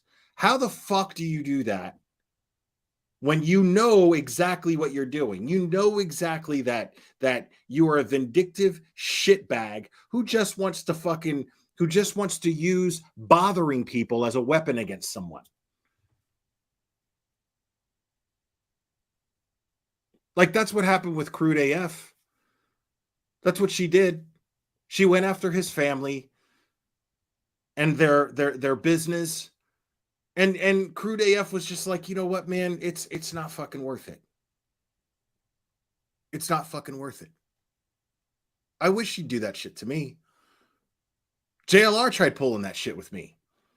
This is a method that she picked up from him. JLR tried pulling that shit with me. I was going after him. I was exposing his bullshit.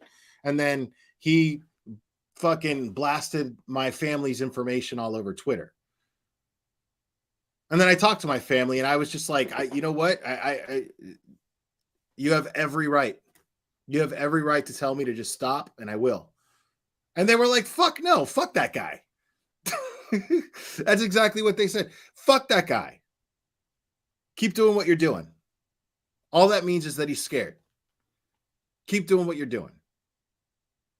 Because bottom line here, Betty, is what you're showing everyone here is that you're scared. That's all you're doing. You're showing everyone how insecure you are and how little conviction you have behind your actions. You don't actually believe in what you're doing. But you have this mechanism inside you that insists on being shitty and fucked up. That is someone with an abusive nature. You are incapable of not being abusive. All of your actions lead up to this absolute and total diagnoses that I don't need to be a doctor to come up with.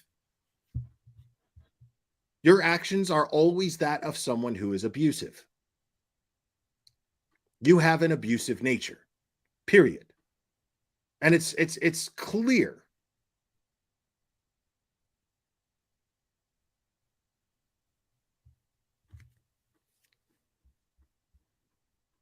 I don't know about you, but the school may have your back to a certain point. But they're going to protect themselves before they protect you. See what I mean? And I can tell you, they don't want to play with me. See what I mean? The way I'm going to threaten you is I'm going to go after your bosses, and I'm going to make their lives a living hell. What if a husband said that to their wife? Think about that for a second. What if a husband said, you know what? If you try and leave me, what I'm going to do is I'm going to go after all your bosses. I'm going to go after your livelihood. I'm going to find out who your bosses are. I'm going to dig up dirt on them, and then I'm going to blast them all over YouTube. I'm going to blast their shit all over YouTube. That wouldn't be abusive?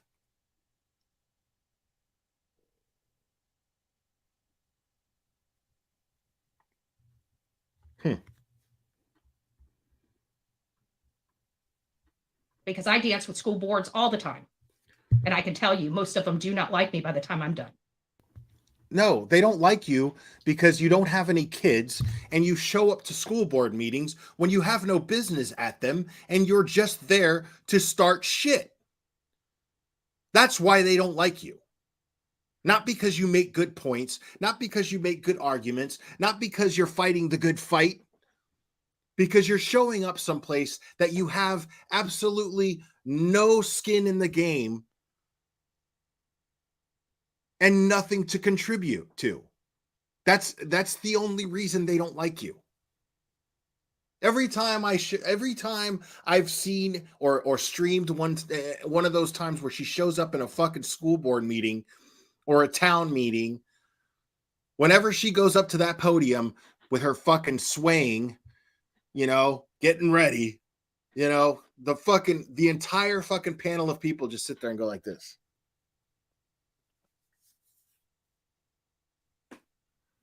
That's what they do. All of them.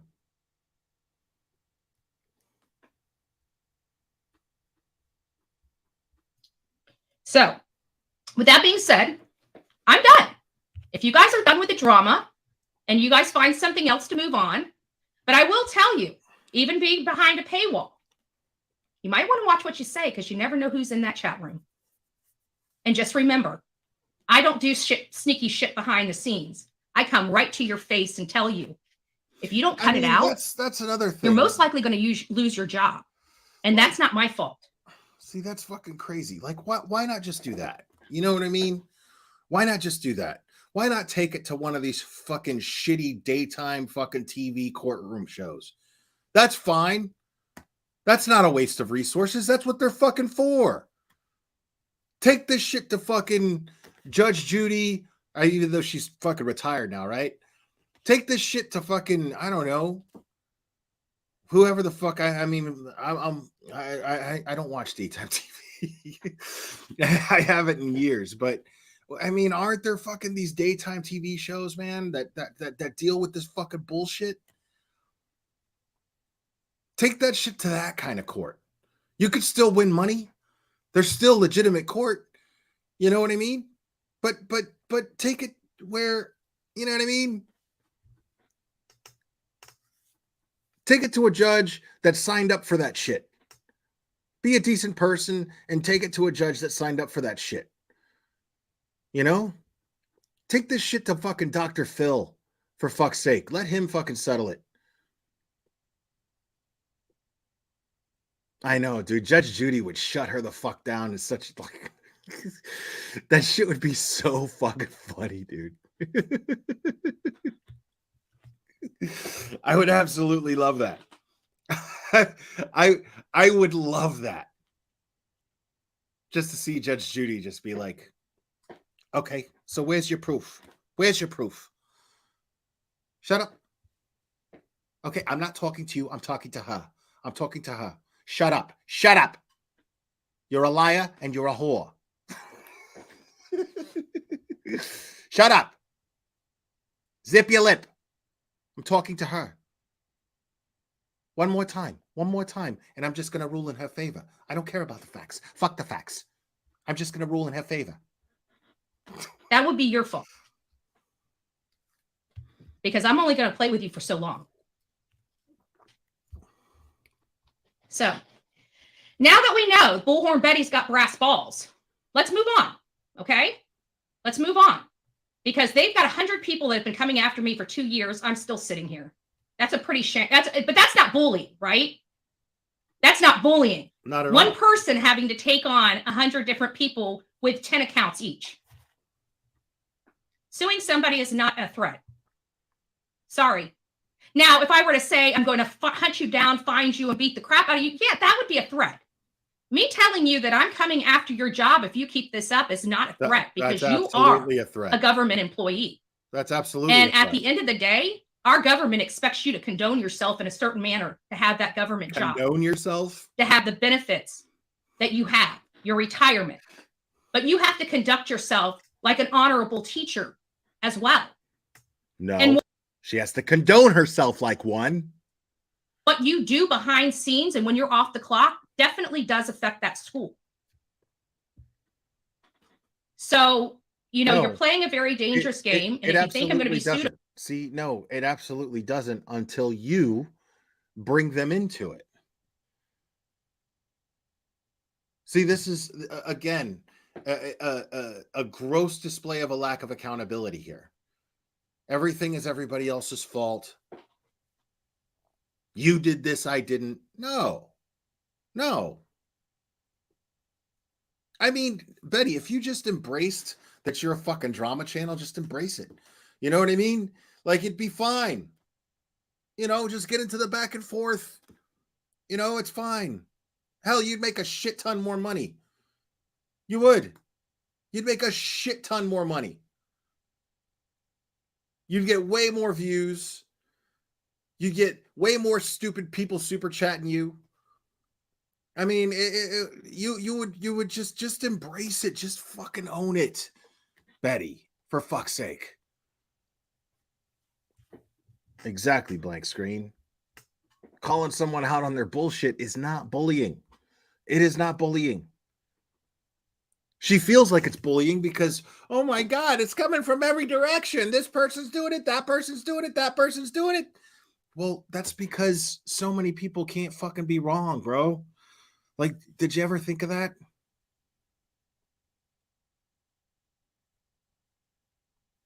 That's what I'm saying, Real Sunflower. Like, she spends most of her time doing that shit anyway. That's where she gets the most views. Just embrace it, dude. Sit here acting like you're a fucking true crime channel when you're not. Jesus Christ.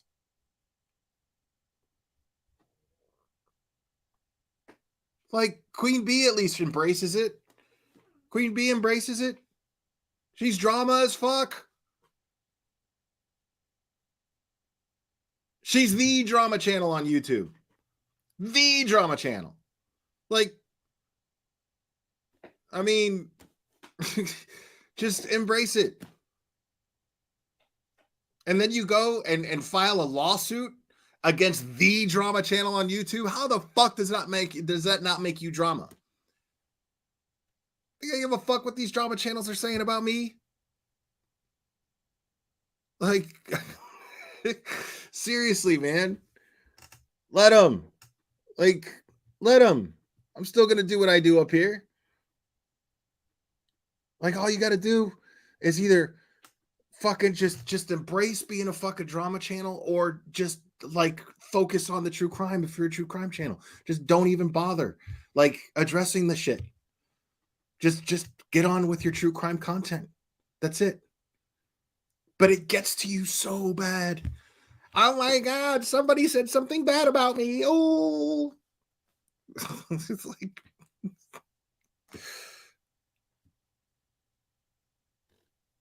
so crazy. Gives a fuck. Gives a fuck if anybody says anything bad about you, man. You're on YouTube. You're on a public platform. People are going to say bad shit about you. People are going to make videos about you. Dude, type my name in the fucking YouTube search, dude, and just look. Fuck.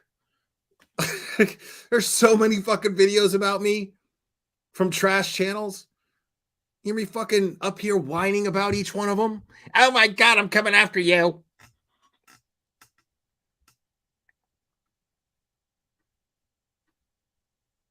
Like, dude. I mean, like, let me give you an example. If I could find it. Might take me a minute. Let me give you an example.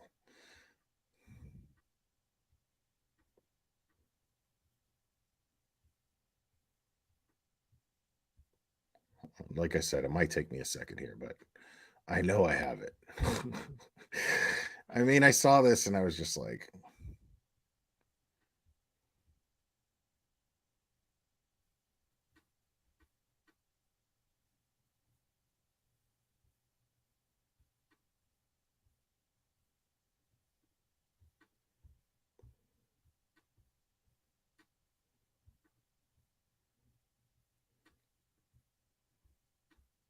man, where the fuck is this shit?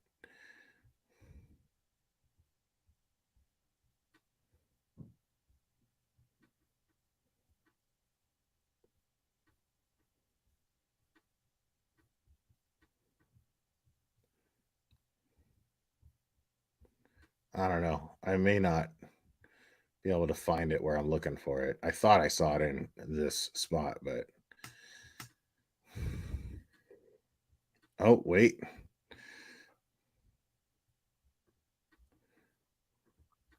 I think we got a super dad. Super dad. I think we got a super dad. Super dad. Super dad. Super dad. Dad. Dad. Dad. Dad. Dad. I think we got a super dad. I think we got a super dad. I think we got. Trinity, thank you so much. Let Betty try anything. I promise you that Headstones can own her house. I've already spoke to my attorney on behalf of Headstones. I promise he will shut this bitch down. My attorney is in New York. Okay. I mean, that's another thing. Like, you're not going to get the support that, I mean, didn't you learn from Queen Bee already? You're not going to get the kind of support. You're going to try to fucking take this shit on pro bono or pro se. And then, and then somebody that you're taking on is most likely going to be smarter than you. And they're just going to get a fucking lawyer. Thank you, Trinity. Appreciate it. I mean, it's crazy to me, dude, that these people just don't get that.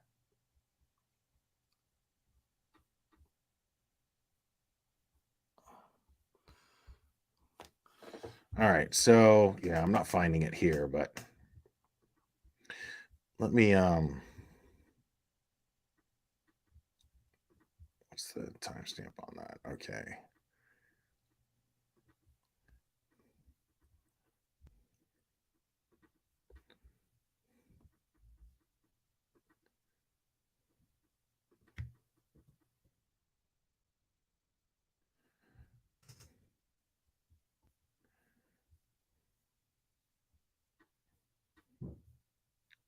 Um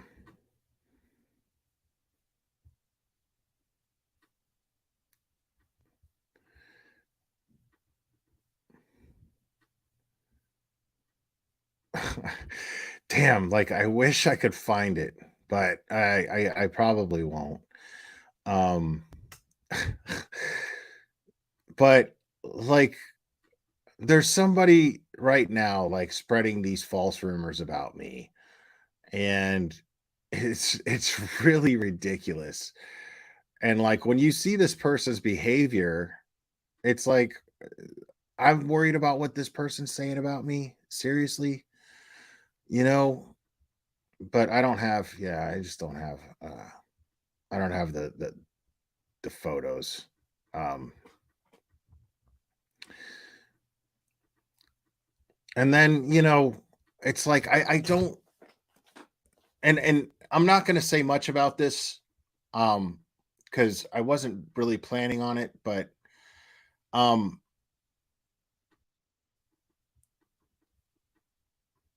like you've got the whole what do you call it, cracking cases situation right now. I've been paying a little bit of attention to it behind the scenes, right? Now, I don't know what all the facts are, okay? I know that there was charges brought up. I know that those charges are bad. They're real bad. Now, but I'm looking at the behavior and handling it, right? Because if I was going through something like that, what I would not be doing is discussing all of these details about my life, about my personal life with the entire world of YouTube. See, to me, that's a bad look. If you're being charged with child abuse, okay? You're being charged with child abuse, and then you seem to have a lack of concern for your child's embarrassment and your family's embarrassment, that's a bad look. If you're trying to prove to the YouTube world that you're innocent of these charges. I'm not saying that he's guilty. I don't know. You guys might get thrown out, might be bullshit, might be exactly the way that they explained it. All I'm saying that is it's a bad look. Sitting there and then reading Bible passages at people while trying to say that, you know, this is all of my family's fucking personal business, why this is happening, and putting everybody's shit out there, knowing that this kid's probably going to see this shit when he grows up, or he or she grows up, and not seeming to give a fuck about it. That is a bad look. Because the number one concern does not seem to be family here. The number one concern seems to be image. and how YouTube looks at these people. So when you look at the grand scheme of things, this is what you see when you are perceptive. You don't look at things like, oh my God, well, if they say so, that explanation, well, shit. That's not how I see that. I say, well, why the fuck are you even discussing your personal family business with YouTube? Because the thing is people get on my shit about that one time that I admitted to hitting my teenage son. Okay, yes, I did that. But at no point did I ever go into detail as to what took place, why I did it, what happened. I never once did that. Because the fact is that I have no interest in embarrassing my sons any further. Too much of our business is out there already. And the fact that that was put out there, and the fact that I don't like to be a liar, I admitted to it. I didn't put the shit out there. Someone else in my personal life put that out there. So I was faced with this, and then I felt the need to somewhat explain, but I didn't go into personal issues with my family on YouTube at the risk that it might cause further embarrassment to members of my family. So I took the whole, hey, you know what? If you want to think I'm a child abuser, then fucking go nuts. Think I'm a child abuser. That's fine. Go ahead. You're right to think that if you want. That's fine. And if it somehow costs me a certain image, so be it. That's the consequences for your actions. Things happen, they're going to have consequences. And I blame no one but me. But I could sit up here and make all the excuses in the world. I could sit up here and make all the excuses in the world and start pointing fingers at other people and say, blah, blah, blah, blah, blah, blah, blah. You know, but the fact is, realistically, you don't fucking care. You don't care what the details are. You know this one personal detail of my life, and you absolutely have every right to view me however you choose to view me from it. And that is fine.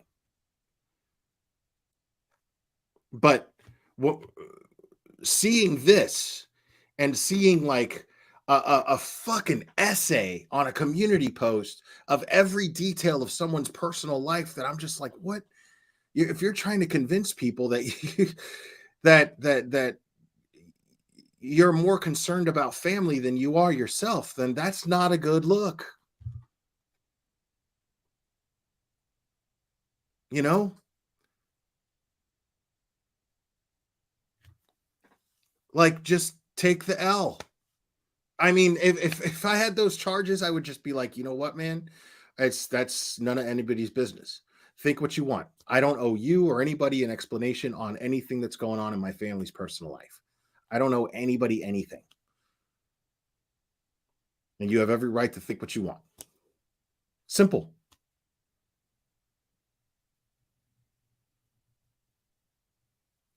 That's my point, Chair of Bullies.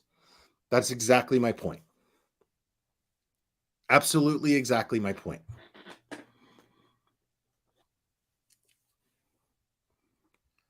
That lack of self-awareness, where you're just so concerned about self-preservation, and that seems to outweigh the right thing and outweigh the consideration for the people in your life who you're talking about and mentioning, and not considering how this may affect them. That is a bad look. That's not a good look on your argument. This is what Betty does on a constant basis.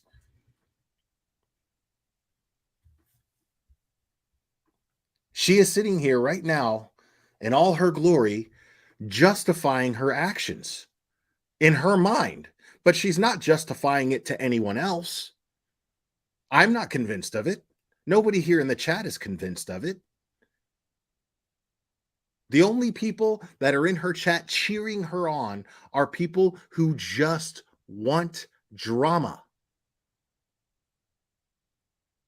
These are not people on her side. These are not people who are supporting her. Because if people were supporting her, they'd be like, Betty, just fucking move on and just fucking cover the true crime cases. This is what we're here for.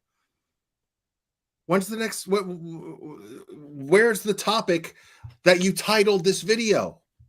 Where is that? What is going on with Crystal Rogers? You haven't mentioned her once, and we're already 15 minutes into this video.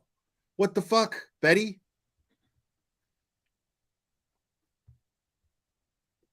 These people want the drama.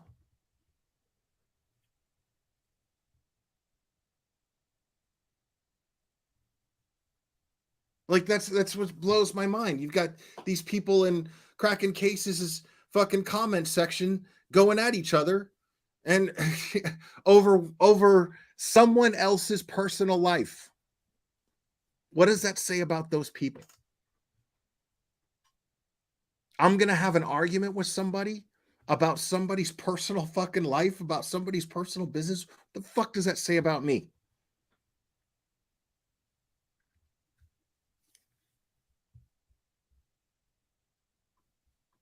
To be sued over it, you can sue me, but there's nothing that's going to be done. And at the end of the day, you're but see, nobody's trying to fucking sue you, dude. Nobody's trying to sue you. I'm not trying to sue you. I mean, fucking the Wells and the Bly's aren't even trying to sue you, even though they have grounds to do it. Don Wells absolutely has grounds to sue you, and he chooses not to. And simply because he chooses not to, you continue your rhetoric against him, calling him a murderer. I mean, and here you have the audacity to file lawsuits against other people. That's what blows my mind. Is Don Wells absolutely has grounds to sue your brass balls off, Betty. And yet he's still chosen to take the high road. I've heard him say it. He said it to me on this channel, said it to me on a live stream here. I said, have you thought about taking action, civil action against any of these people? And he's like, yeah, I mean, I could do that, but. And I'm like, and then he starts going in about how it's not the Christian thing to do. Okay, I have to respect that.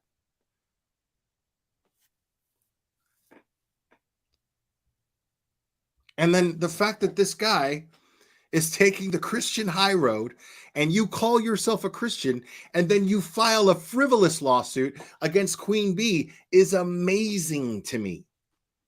It is amazing to me. You're still going to be jobless. And not only that, but now all the teachers in your community are going to know that you targeted and bullied a person. I just think you're gambling with a lot for something that's so petty and stupid. Like, just move on with your true crime stuff. From what I hear, people like that's not what happens. And that's the thing is they can't fire her for that. That's not how they do things. Okay, they can't fire her for, hey, this is just too much trouble and we don't want to deal with it, because that's a violation of her rights. That's a violation of Headstone's rights. The school board can't fire her because this person's just fucking causing a bunch of trouble. But what they can do is the first time that she violates the smallest policy, the first time that she violates a dress code, the first time that she comes in fucking late, the first time that she doesn't call in a substitute in time to fucking cover her class, or however the fuck that works. They can absolutely fire her for those things. But underneath it all, in between the lines, she's getting fired because they don't want to fucking deal with this lady anymore. And she knows it. That is absolute bullying. What Headstones is doing is not bullying. Yeah, well, most people are late the first day at work. I'm talking about once they're looking for a reason, that's what they'll do. They'll find a legitimate reason. The smallest violation of policy.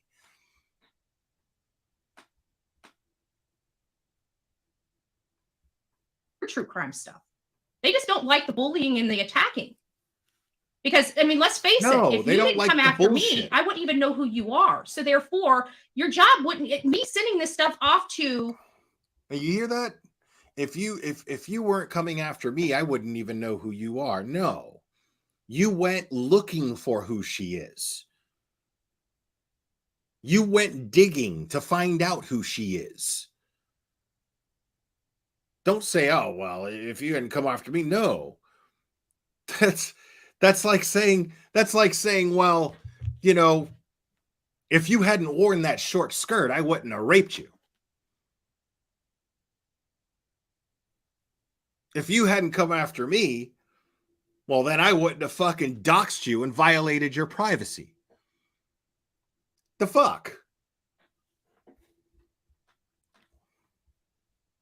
The school board would not be a necessity. But if you think I'm not going to use every leverage that I have to my disposal to get this nonsense to stop, you guys are living under a rock. Because again, you haven't had to deal with me for 2 years. I am over it. So you have choices here. That's true. Your choices are move on and leave me the hell alone or continue down this road. But I can tell you, continuing down this road is just going to get worse and worse and worse until it starts getting better. But if you don't think I'm committed to this, I don't think you know how I work. And clearly you know nothing about me. All those hours and hours of telling everybody about who I am. If you don't know to what ends I'm willing to go lawfully to get this nonsense to stop. See how she said you that? Don't know lawfully about me. Lawfully. These are why families call me and not you. Just saying. No, they don't. All right, guys. So getting on with it. That was my families drama, call my you. intro coming into this because I'm tired of all the bullying here on YouTube. And if one little person needs to be loud and make the change, then it'll be me. And I'm pretty sure that I'll have a whole group of people, a lot more than their small group, that support me. We don't care if trolls are in here. No. Don't care. They absolutely mean nothing to us. Their opinion, they're disgusting, vile people that like to target and bully people. So why do we pay them any attention when they're in our chat? They do not represent who we are. We're good people. They're vile. So why are we giving them the power of our thoughts? I thought you were done. So my question would be, why do we even respond to them? Let them talk. Ignore them because they don't exist in our world. Why can't they will you never do be that? us. And they're always going to be angry and miserable. We like to be happy. We like to be happy. What? We like to cover cases and do good for families. And that's what we're going to do here. Because this next case, let them talk. Our thoughts. So my question would be, why do we even respond to them? Let them talk. Ignore them because they don't exist in our world. You just threatened to go They will after never this be woman's us. job. And they're always going to be angry and miserable. We like to be happy. You just threatened to go We like after to this be woman's happy. job. We like to cover Why can't you cases and just do good ignore for it? families. And that's what we're going to do here. Because this next case, we covered it. It was kind of a weird phenomenon how this other case came about. So what had happened is, I do research and I'm always looking for new cases to bring to you guys to discuss because at the end of the day, this kind of work, there's no ending to it. We see it every single day. Stop calling it We work. realize that this world has crazy, unstable people in it. And we'll never get rid of crime. It'll never go away. But I'm always finding cases that I find interesting to me, you know, the ones that, because at the end of the day, something's got to keep my attention. Okay. A lot of this stuff is hours and hours and hours of research. Okay. And if you're reading something that's putting you to sleep or something that doesn't keep your attention, how am I going to keep my audience attention on that case? So when I heard about this case related to Crystal, it was basically they were solving a cold case, basically. You know, I didn't hear about this case when it happened. I had literally no earthly idea who Crystal was. I had no idea who Brooks was. I didn't know the details of this case, but something it caught my attention, and I think it was because we've been talking about the investigative genetic genealogy testing. And so we've been bringing up some of these cold cases that are just, you know, it seems really weird because all these cold cases are starting to go boom, boom, boom, boom, boom, boom, boom. Like, right? We're starting to get all these results of all these cases that have been hanging over the United States heads in these multiple states for years and decades. Well, this investigative genetic genealogy testing, like I said, is a major breakthrough in these cold cases because now we don't need a lot of DNA. We can have mitochondrial DNA. We can take little, itty tiny microscopic, microscopic, what is it? I don't even know what to call it. Like I want to say organisms, but I know that's absolutely not right. But you know what I'm talking about. Molecule, right? You mean the kind that you tainted when you picked up a knife off of a fucking during a so-called search that you thought was a murder weapon with your bare hands and they had to waste resources to test your DNA against it? You mean like that? And yes, no, I mean, yeah, no. That's neck. Come on. Like, don't exaggerate, okay? There's the DNA that she's talking about. And then there's those big chunks of DNA. Those big gigantic chunks of DNA that you trip over when you're on a search. They go, oh shit. Oops. Oh shit. Look at this. Look at this DNA right here. Fucking big old ball of DNA. Okay. Probably turn this in. and get a DNA profile from that. And I just think it's so that the whole idea of it is like truly amazing. The process is amazing. The whole how they do the genealogy and building of the family tree and trying to identify who it could possibly be. Here, it's basically, believe it or not, it has a lot to do. Did I see PJ come in? Hey, PJ, a lot to do with what was I getting at? We were talking about the genetic genealogy testing. I'm sorry, I just got a little sidetracked. I'll think about it in just a second. I was still thinking about drama. There's been so many changes in it. We don't need as much. So even those, if the evidence was stored, and even some of this evidence wasn't even stored correctly. Exactly. Those big gigantic strands of DNA, man, like you could play baseball with those bitches, bro. Like, you know, but sometimes they're little bitty microscopic ones. They're just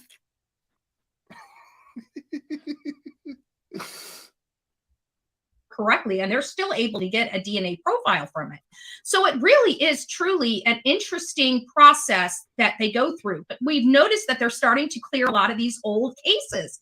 And so I was monitoring this, and when I saw this case, I wasn't thinking anything of it, right? I just thought this was another case being covered by genetic genealogy testing. And then Regina was in here. And this is Regina's family. And we know Regina because Regina's in here a lot. She's one of our subscribers here on the Bullhorn Betting channel. And this is her family. So I actually had just found that out because I happened to be covering the case. And she's like, wait a minute, that's my family member. And so we brought her up here and she gave us some details. Well, since then, I've been monitoring the case, but we've had so many other things going on that's been distracting us that I haven't had a chance to come back to this case. Well, you know, I'm always researching this stuff throughout the day. And I saw immediately where they, that there's been a lot of breaking news in this case.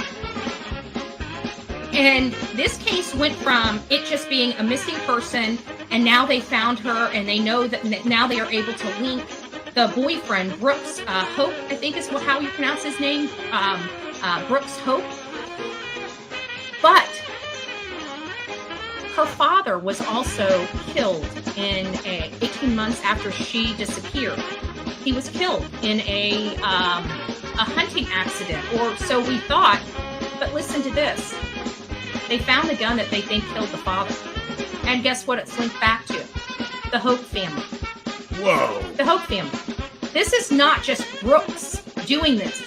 This is his entire family that has been involved with this from the beginning, including his brother, which they believe is the one that executed the father, her father. This case just went from it being just... You guys following so far? So that entire Hope family handled that weapon. Just so you know. That's her assessment. Everybody in the family handled that gun.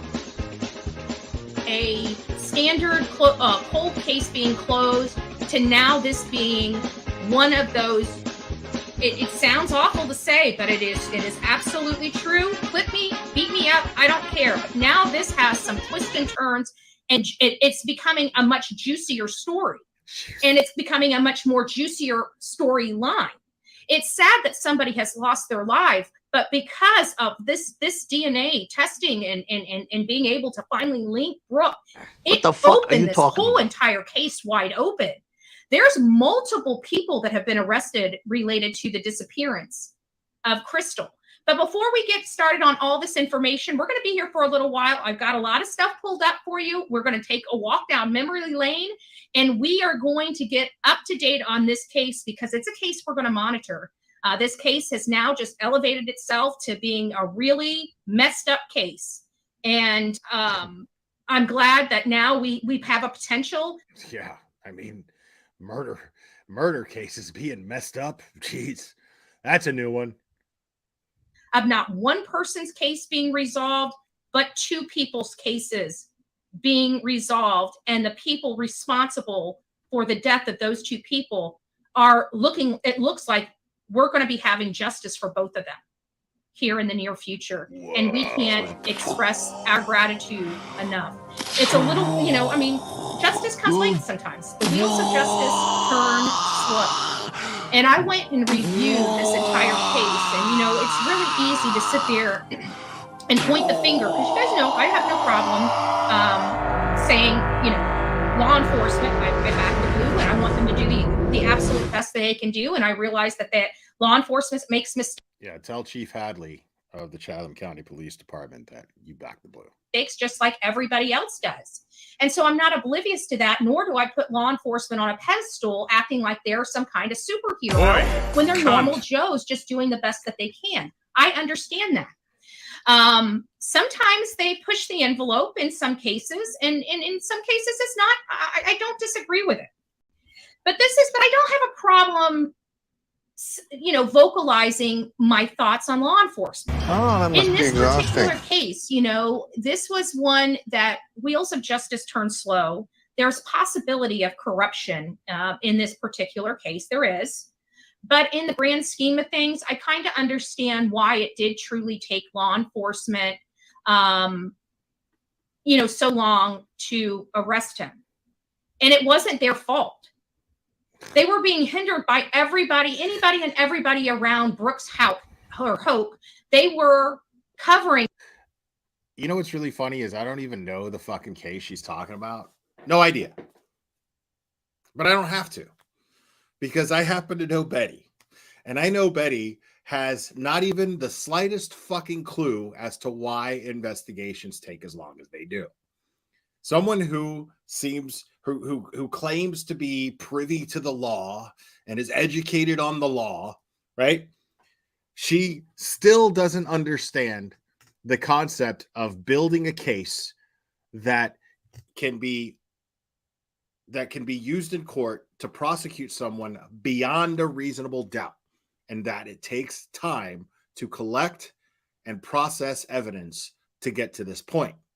She still doesn't get this concept. And here she is coming up with all of these different theories as to why this investigation took so long and saying that these people obstructed it and these people, guarantee you, don't even know the case. Bet you anything has nothing to do with it. Bet you anything, it's just simply they were collecting evidence building a case, and that's it. Nothing more. Covering his butt. They were lying to grand juries, intentionally lying to grand juries. His brother was intentionally involving himself into the case and got himself fired from the police force because of it. This goes deep. I saw a documentary about this case, and I can't remember what it was called. So Yeah, how did you I bet you- loved it. I want to ride that horse again sometime. Ooh, yeah. there is a documentary on this case. But before we do that, we just want to take a few minutes just to give back to Layla Santinello and her friends, her family, and just to remind you guys of the families that are affected when somebody disappears and somebody's missing. And I just want to advocate for Layla. You guys know that this is a passion piece of mine. It's got me sucked in, and I want to know what happened to her. And I know somebody has answers, and I know we can get those answers with the help of everybody out there. You're not getting those answers. Okay. As I stated at the beginning of this stream, she is one of the reasons why answers are not coming.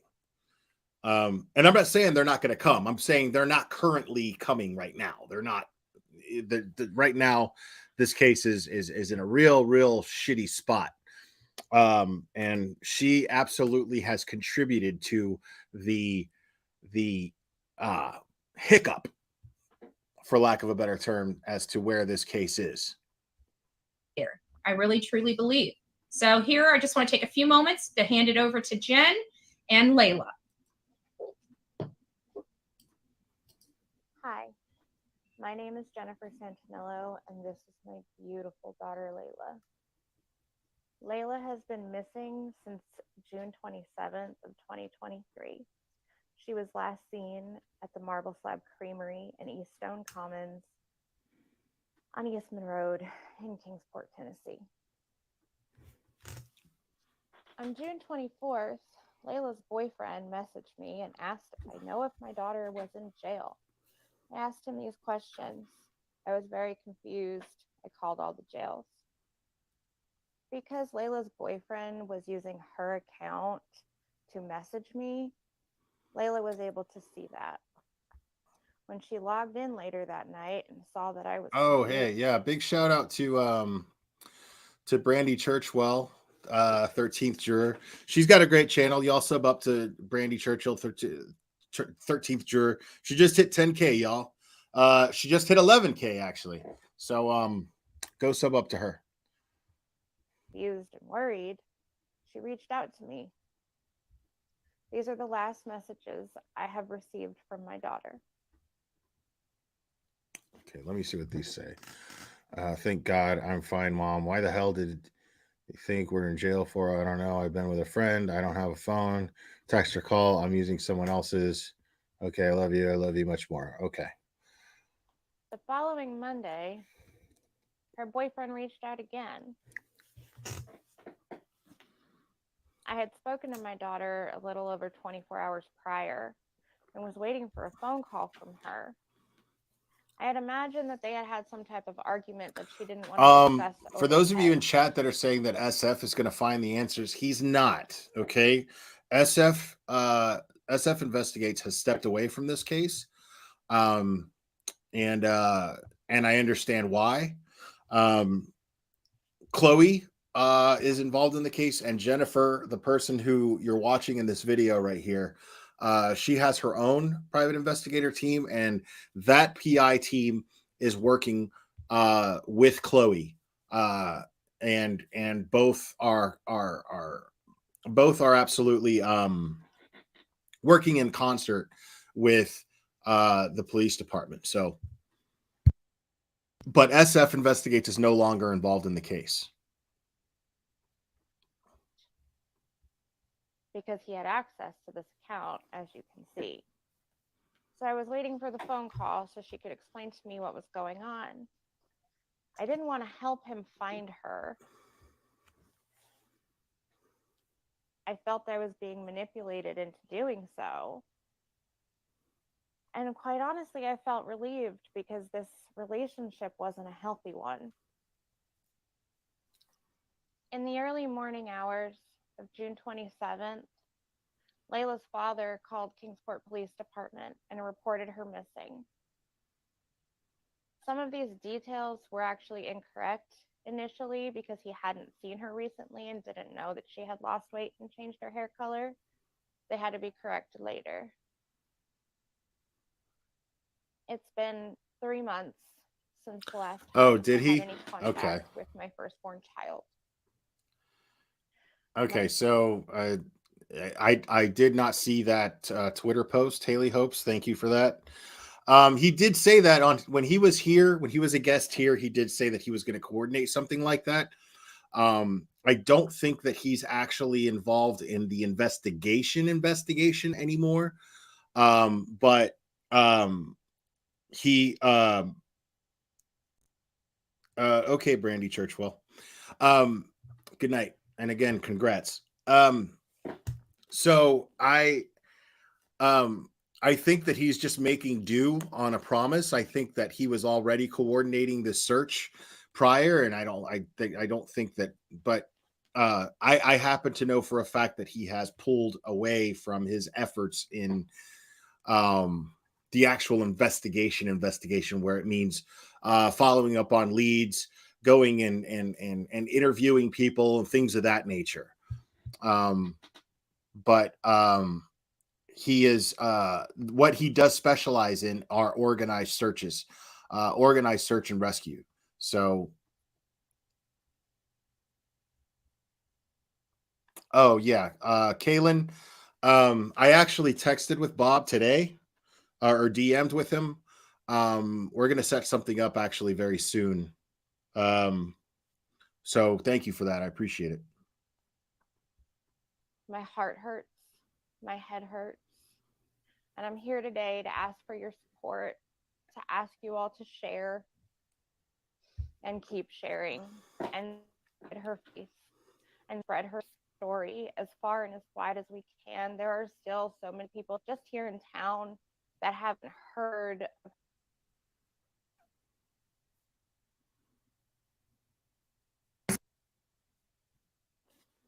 Uh-oh. Bet he's having some technical issues. Of her that haven't heard that she's disappeared, that don't know she's missing 3 months later. This is the first of several timeline videos I plan on releasing. I hope everyone follows along.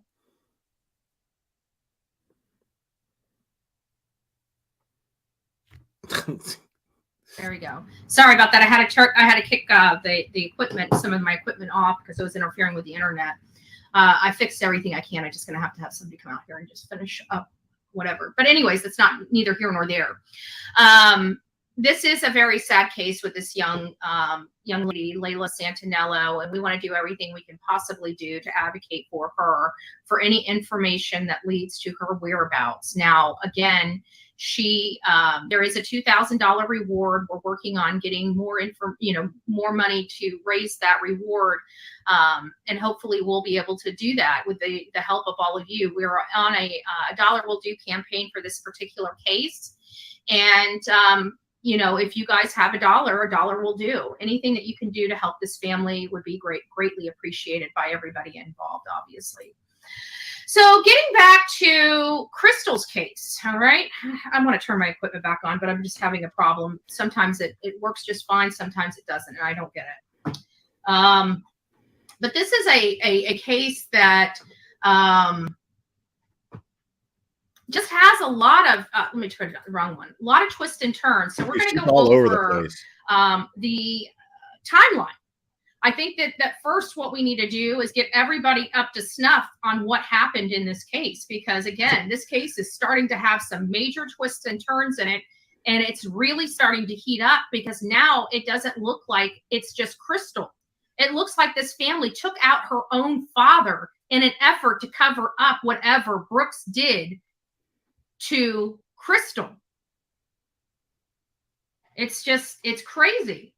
So I'm going to go ahead and play these. These are going to have small little advertisements at the very beginning, and then it'll get to it. So I'll monitor that the best I can.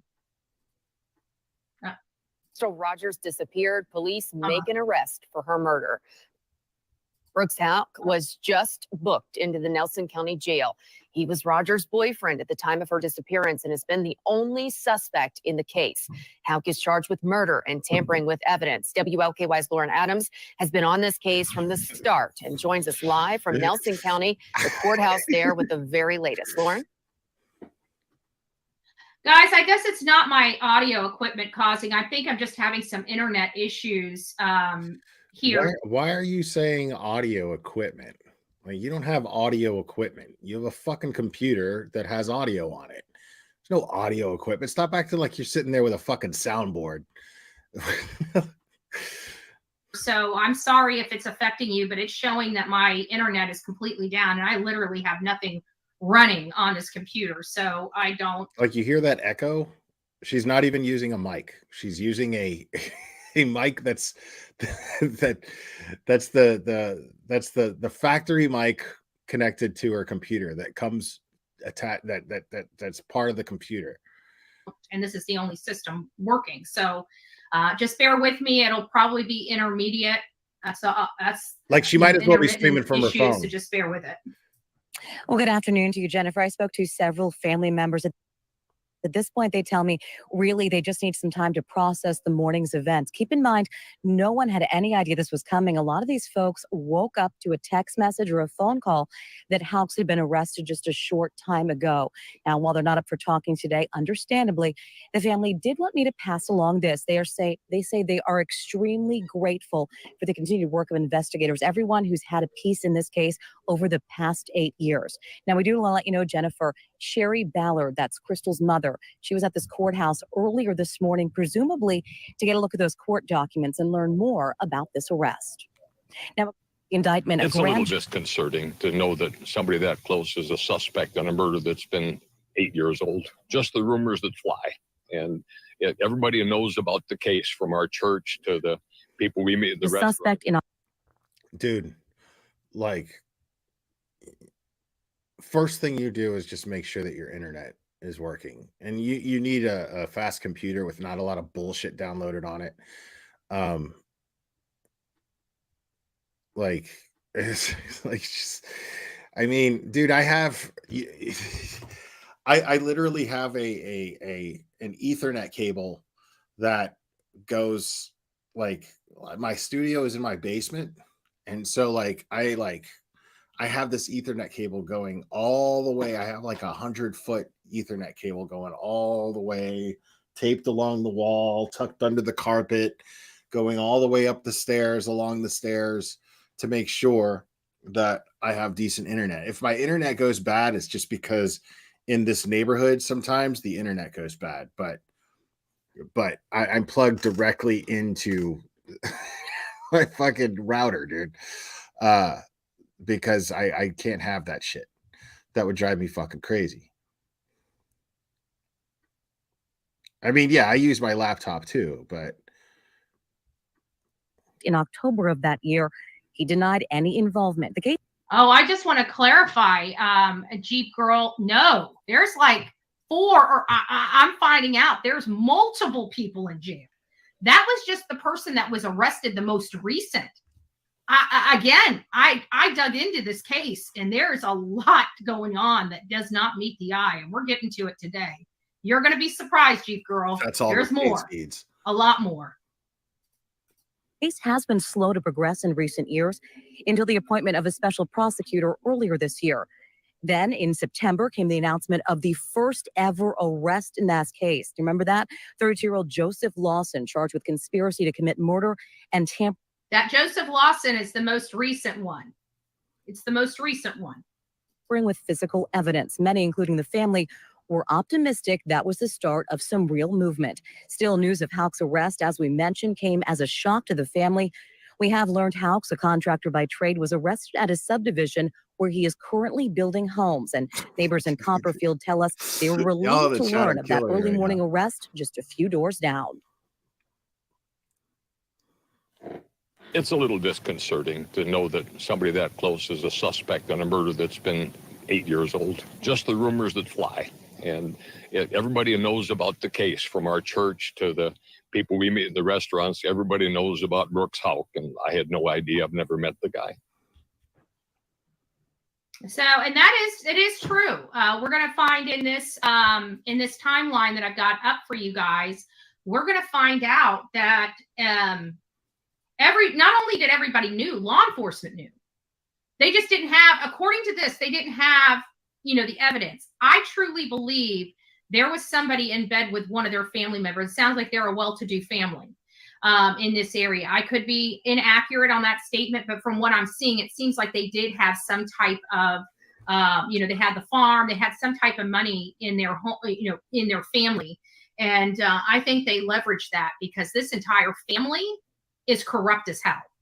And they covered, every one of them, even his brother was a police officer and put his neck on the line and lost his job to help his brother. And now we're finding out it's possible that that same cop may have taken out Crystal's father, potentially. It could have been Brooks, rather. Am I going to have to look into this case? Because I'm not familiar with it. I'm not going to pretend like I am. Am I going to have to look into this case? I'm not sure. But it says there's been a major break in the 8-year-old cold case out of Bardstown, Kentucky. In 2015, a mother of five, Crystal Rogers, disappeared. Oh, y'all don't know about under mysterious circumstances. And if you guys don't remember, this all that lanyard is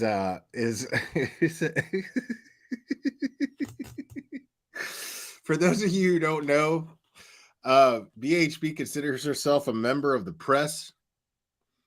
That lanyard it's holding a press pass that she printed out on her computer. That so she originally this oh man, it's so fun to tell the story all over again. So originally she had a press pass that basically you just mail in and you mail them a certain amount of money and then they give you a press pass, whatever. But she did some fucked up shit and got reported to that to that press company or whatever the fuck it was. And they revoked it. They revoked her fake press pass. The one they fucking give literally fucking anybody.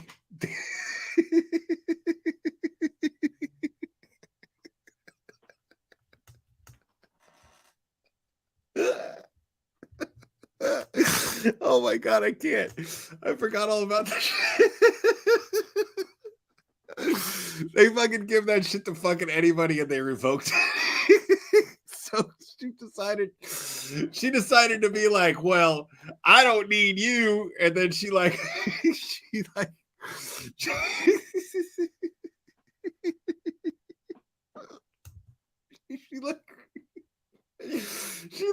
one on Pick Monkey or some shit. And she printed them out. She did it on a live stream. She printed them out, fucking laminated that shit. Now she wears it around her neck, like when she said fucking live stream.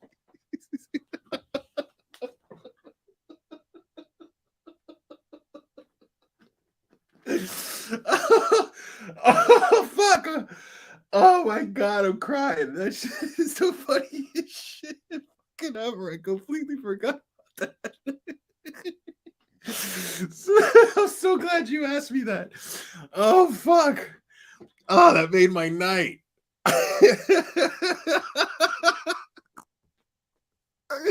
They fucking revoked her fake press. You know what that means when somebody when you get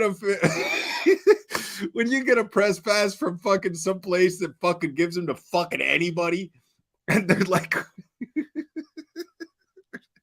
nope, you're so fucked up that we're taking it back.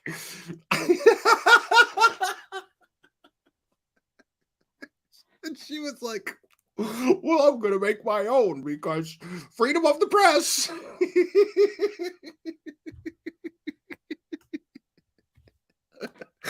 Oh, Jesus. Oh, Christ. Oh, man. You had to fuck me up with that fucking question. Oh,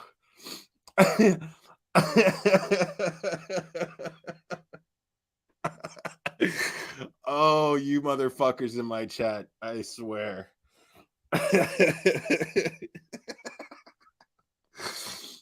This all happened on the July 4th weekend of 2015.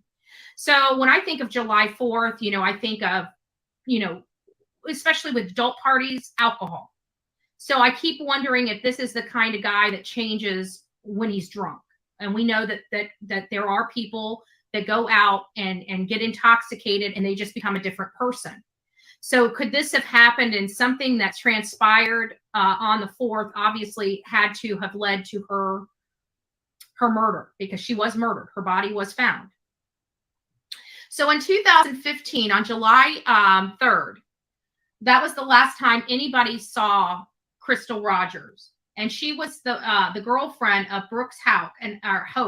And Hoke told investigators that they were at his family's farm together with their son. They left together, and he said he woke up the next day and she was just gone. No. Betty, listen. I know what y'all are thinking. Betty doesn't know anything about getting drunk and becoming a different person, folks. Okay? Doesn't know anything about that. Rest in peace, Betty's pants. No, she hasn't been found. I thought there was let's just keep reading, because I could have sworn they found her in a wooded area because they identified her. Hold on. Wait, some of you in chat are saying that they haven't found Crystal Rogers yet. I mean, did they find her or what?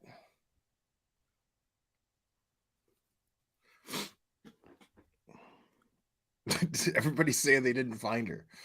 Is this the part where she realizes that they haven't found her? Oh, please. Oh my goodness. Oh my goodness. Dear sweet baby Jesus, let this be the moment where BHB realizes that she got this all wrong and they have not found this person yet. Please let this be the moment. Thank you. Amen.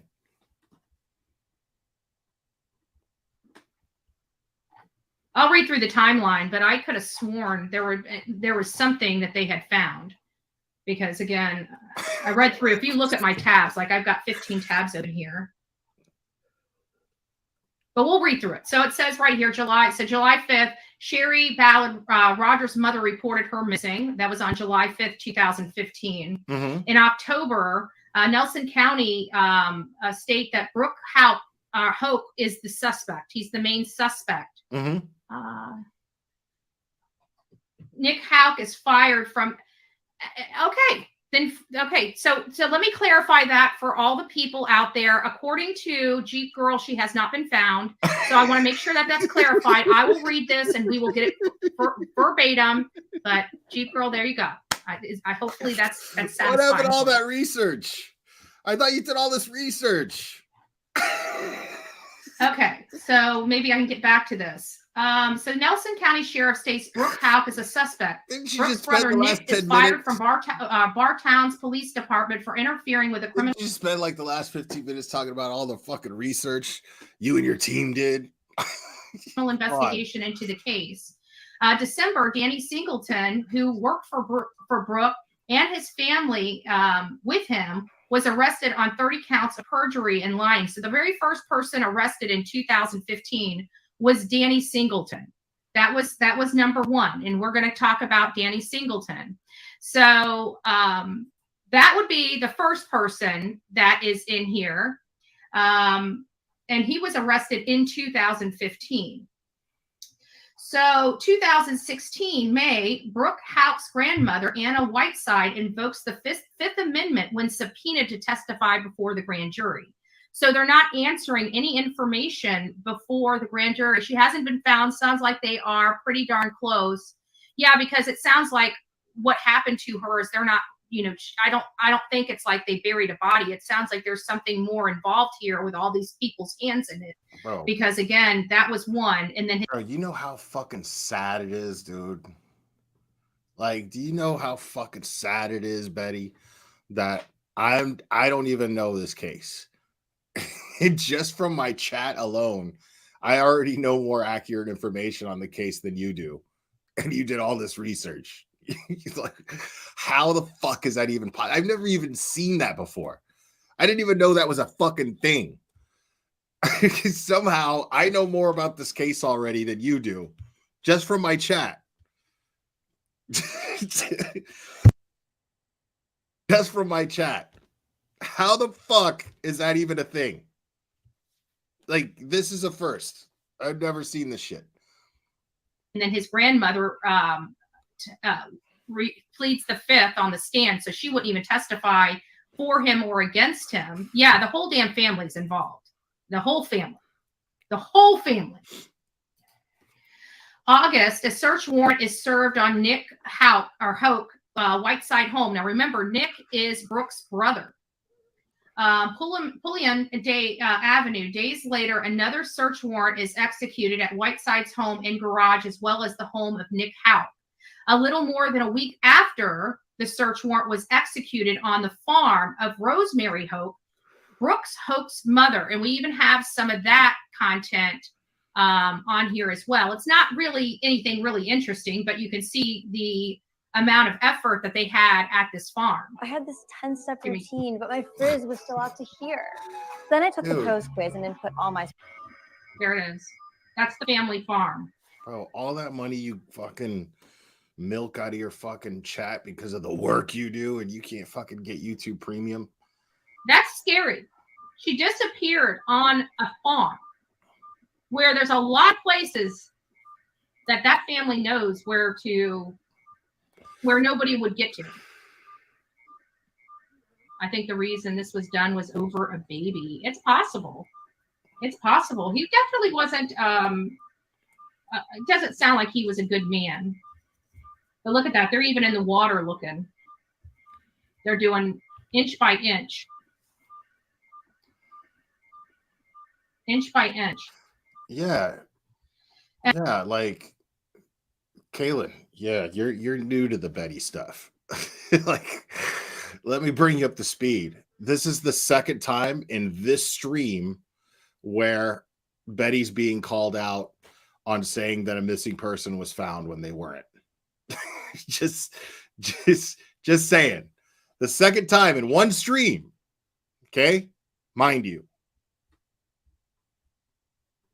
And that was November. And in November, Roger's father, Tommy Ballard, was shot and killed while hunting with his grandson. His grandson. So he's out there trying to, have family fun with his grandson, and he's shot and killed. In 2017, another search warrant was conducted by the state police on Anna Whiteside's home. And if you remember, Anna Whiteside is Nick Hoke's home. Or is Anna Whiteside? Oh, sorry. That's the grandmother. That's the grandmother of. So Anna Whiteside. So they did it in 2017. They did another search on his grandmother's home, and she was also the one that pleaded the fifth to the grand jury. In 2018, in July, Brooks was indicted on unrelated theft charges, but when he went to trial, he was acquitted of those. She's done no. He was acquitted of the charges in 2019. Like, the fucked up thing is, in 2020, that's okay.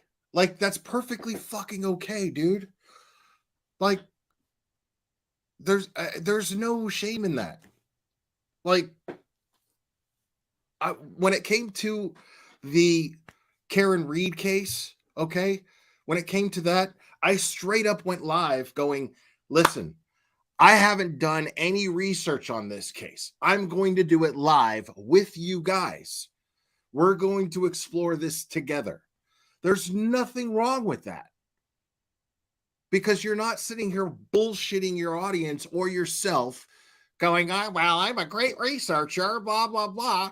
Like, I was like, I want to have this experience. I want you guys to experience my reactions to the information that I gather. Like, yeah, like there's, I mean, as long as you're not fucking treating your audience like a bunch of fucking idiots, like that's okay. Like, there's nothing wrong with that. I don't fucking pretend like I'm a great researcher. I do not do that. My audience knows this. I simply have an interest in cases and a desire for justice. Simple. I have horrible study habits. I was a terrible student in school. I dropped out in the 9th grade, got a GED. I make no fucking bones about that. I am not a book smart guy. I have horrible reading comprehension skills. This is a fact. I'm dyslexic. I have ADHD. I let everyone know this.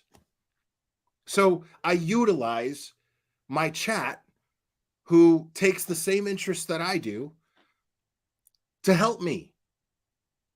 That's what I do. I'm not ashamed of that at all. Right? No, I'm an intelligent person, but I'm not educated. You're right. And I'm totally fine with that. But the reason why my chat's okay with it is because I'm honest with them about it, Betty.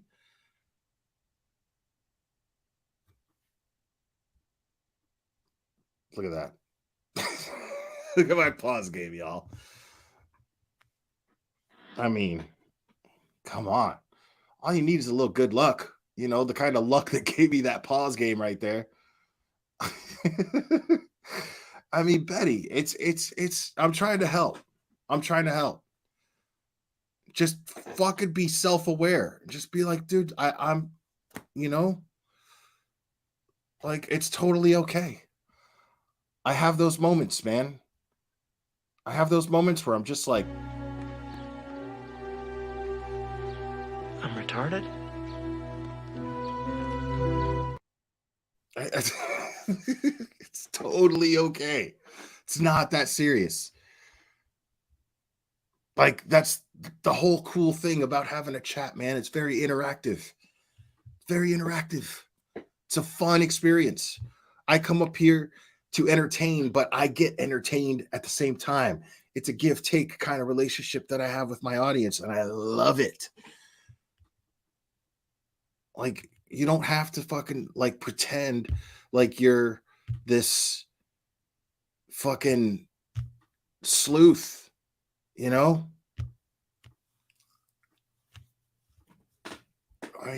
mean, you don't have to do that. Because when you treat these people like idiots, you know what I mean? They're going to feel insulted by this. Because they're not stupid. They can see that you don't know what the fuck you're doing. They can see that you haven't done any research. They can tell that you are a liar. When you sit here and you say, I did all this research and I spent the whole time. And then you go, wait, was she found? Wait, oh, she wasn't found. Oh, she wasn't. Okay. Now let me just read Google then. I mean, and if your audience doesn't call you out on this, if your audience isn't totally insulted by this, then they're fucking just as dumb as you are. Like, so crazy. And it blows my mind that you still have people show up in your chat. It blows my mind. Unreal. All right. I'm done. Oh, man. All right. I am going to call it, guys. We're hitting that 3-hour mark. I don't like to go any further than 3 hours, really. Not when we're just doing fun Betty stuff. This is more about just hanging out with you guys and then pointing out some of the shit that, oh gosh. Betty, are we doing another 2 years? I'm on board. Let's do it. Betty, we got another 2 years. 2 years hanging out together, me and you. Right?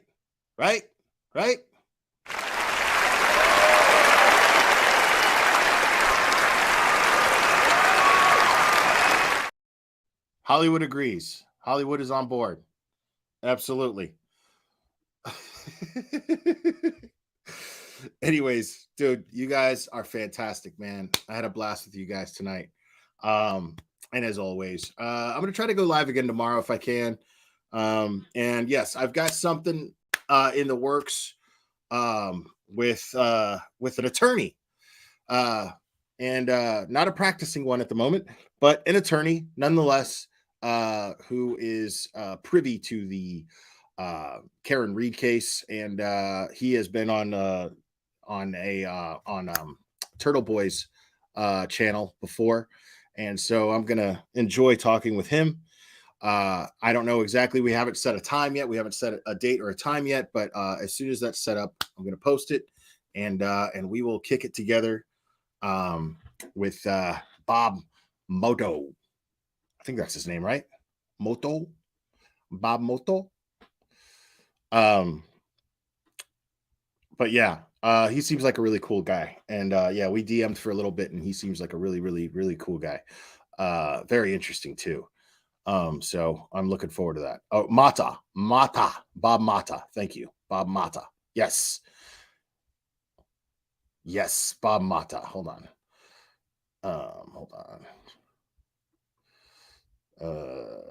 Let's see what his channel's name is. Can't believe I got that wrong.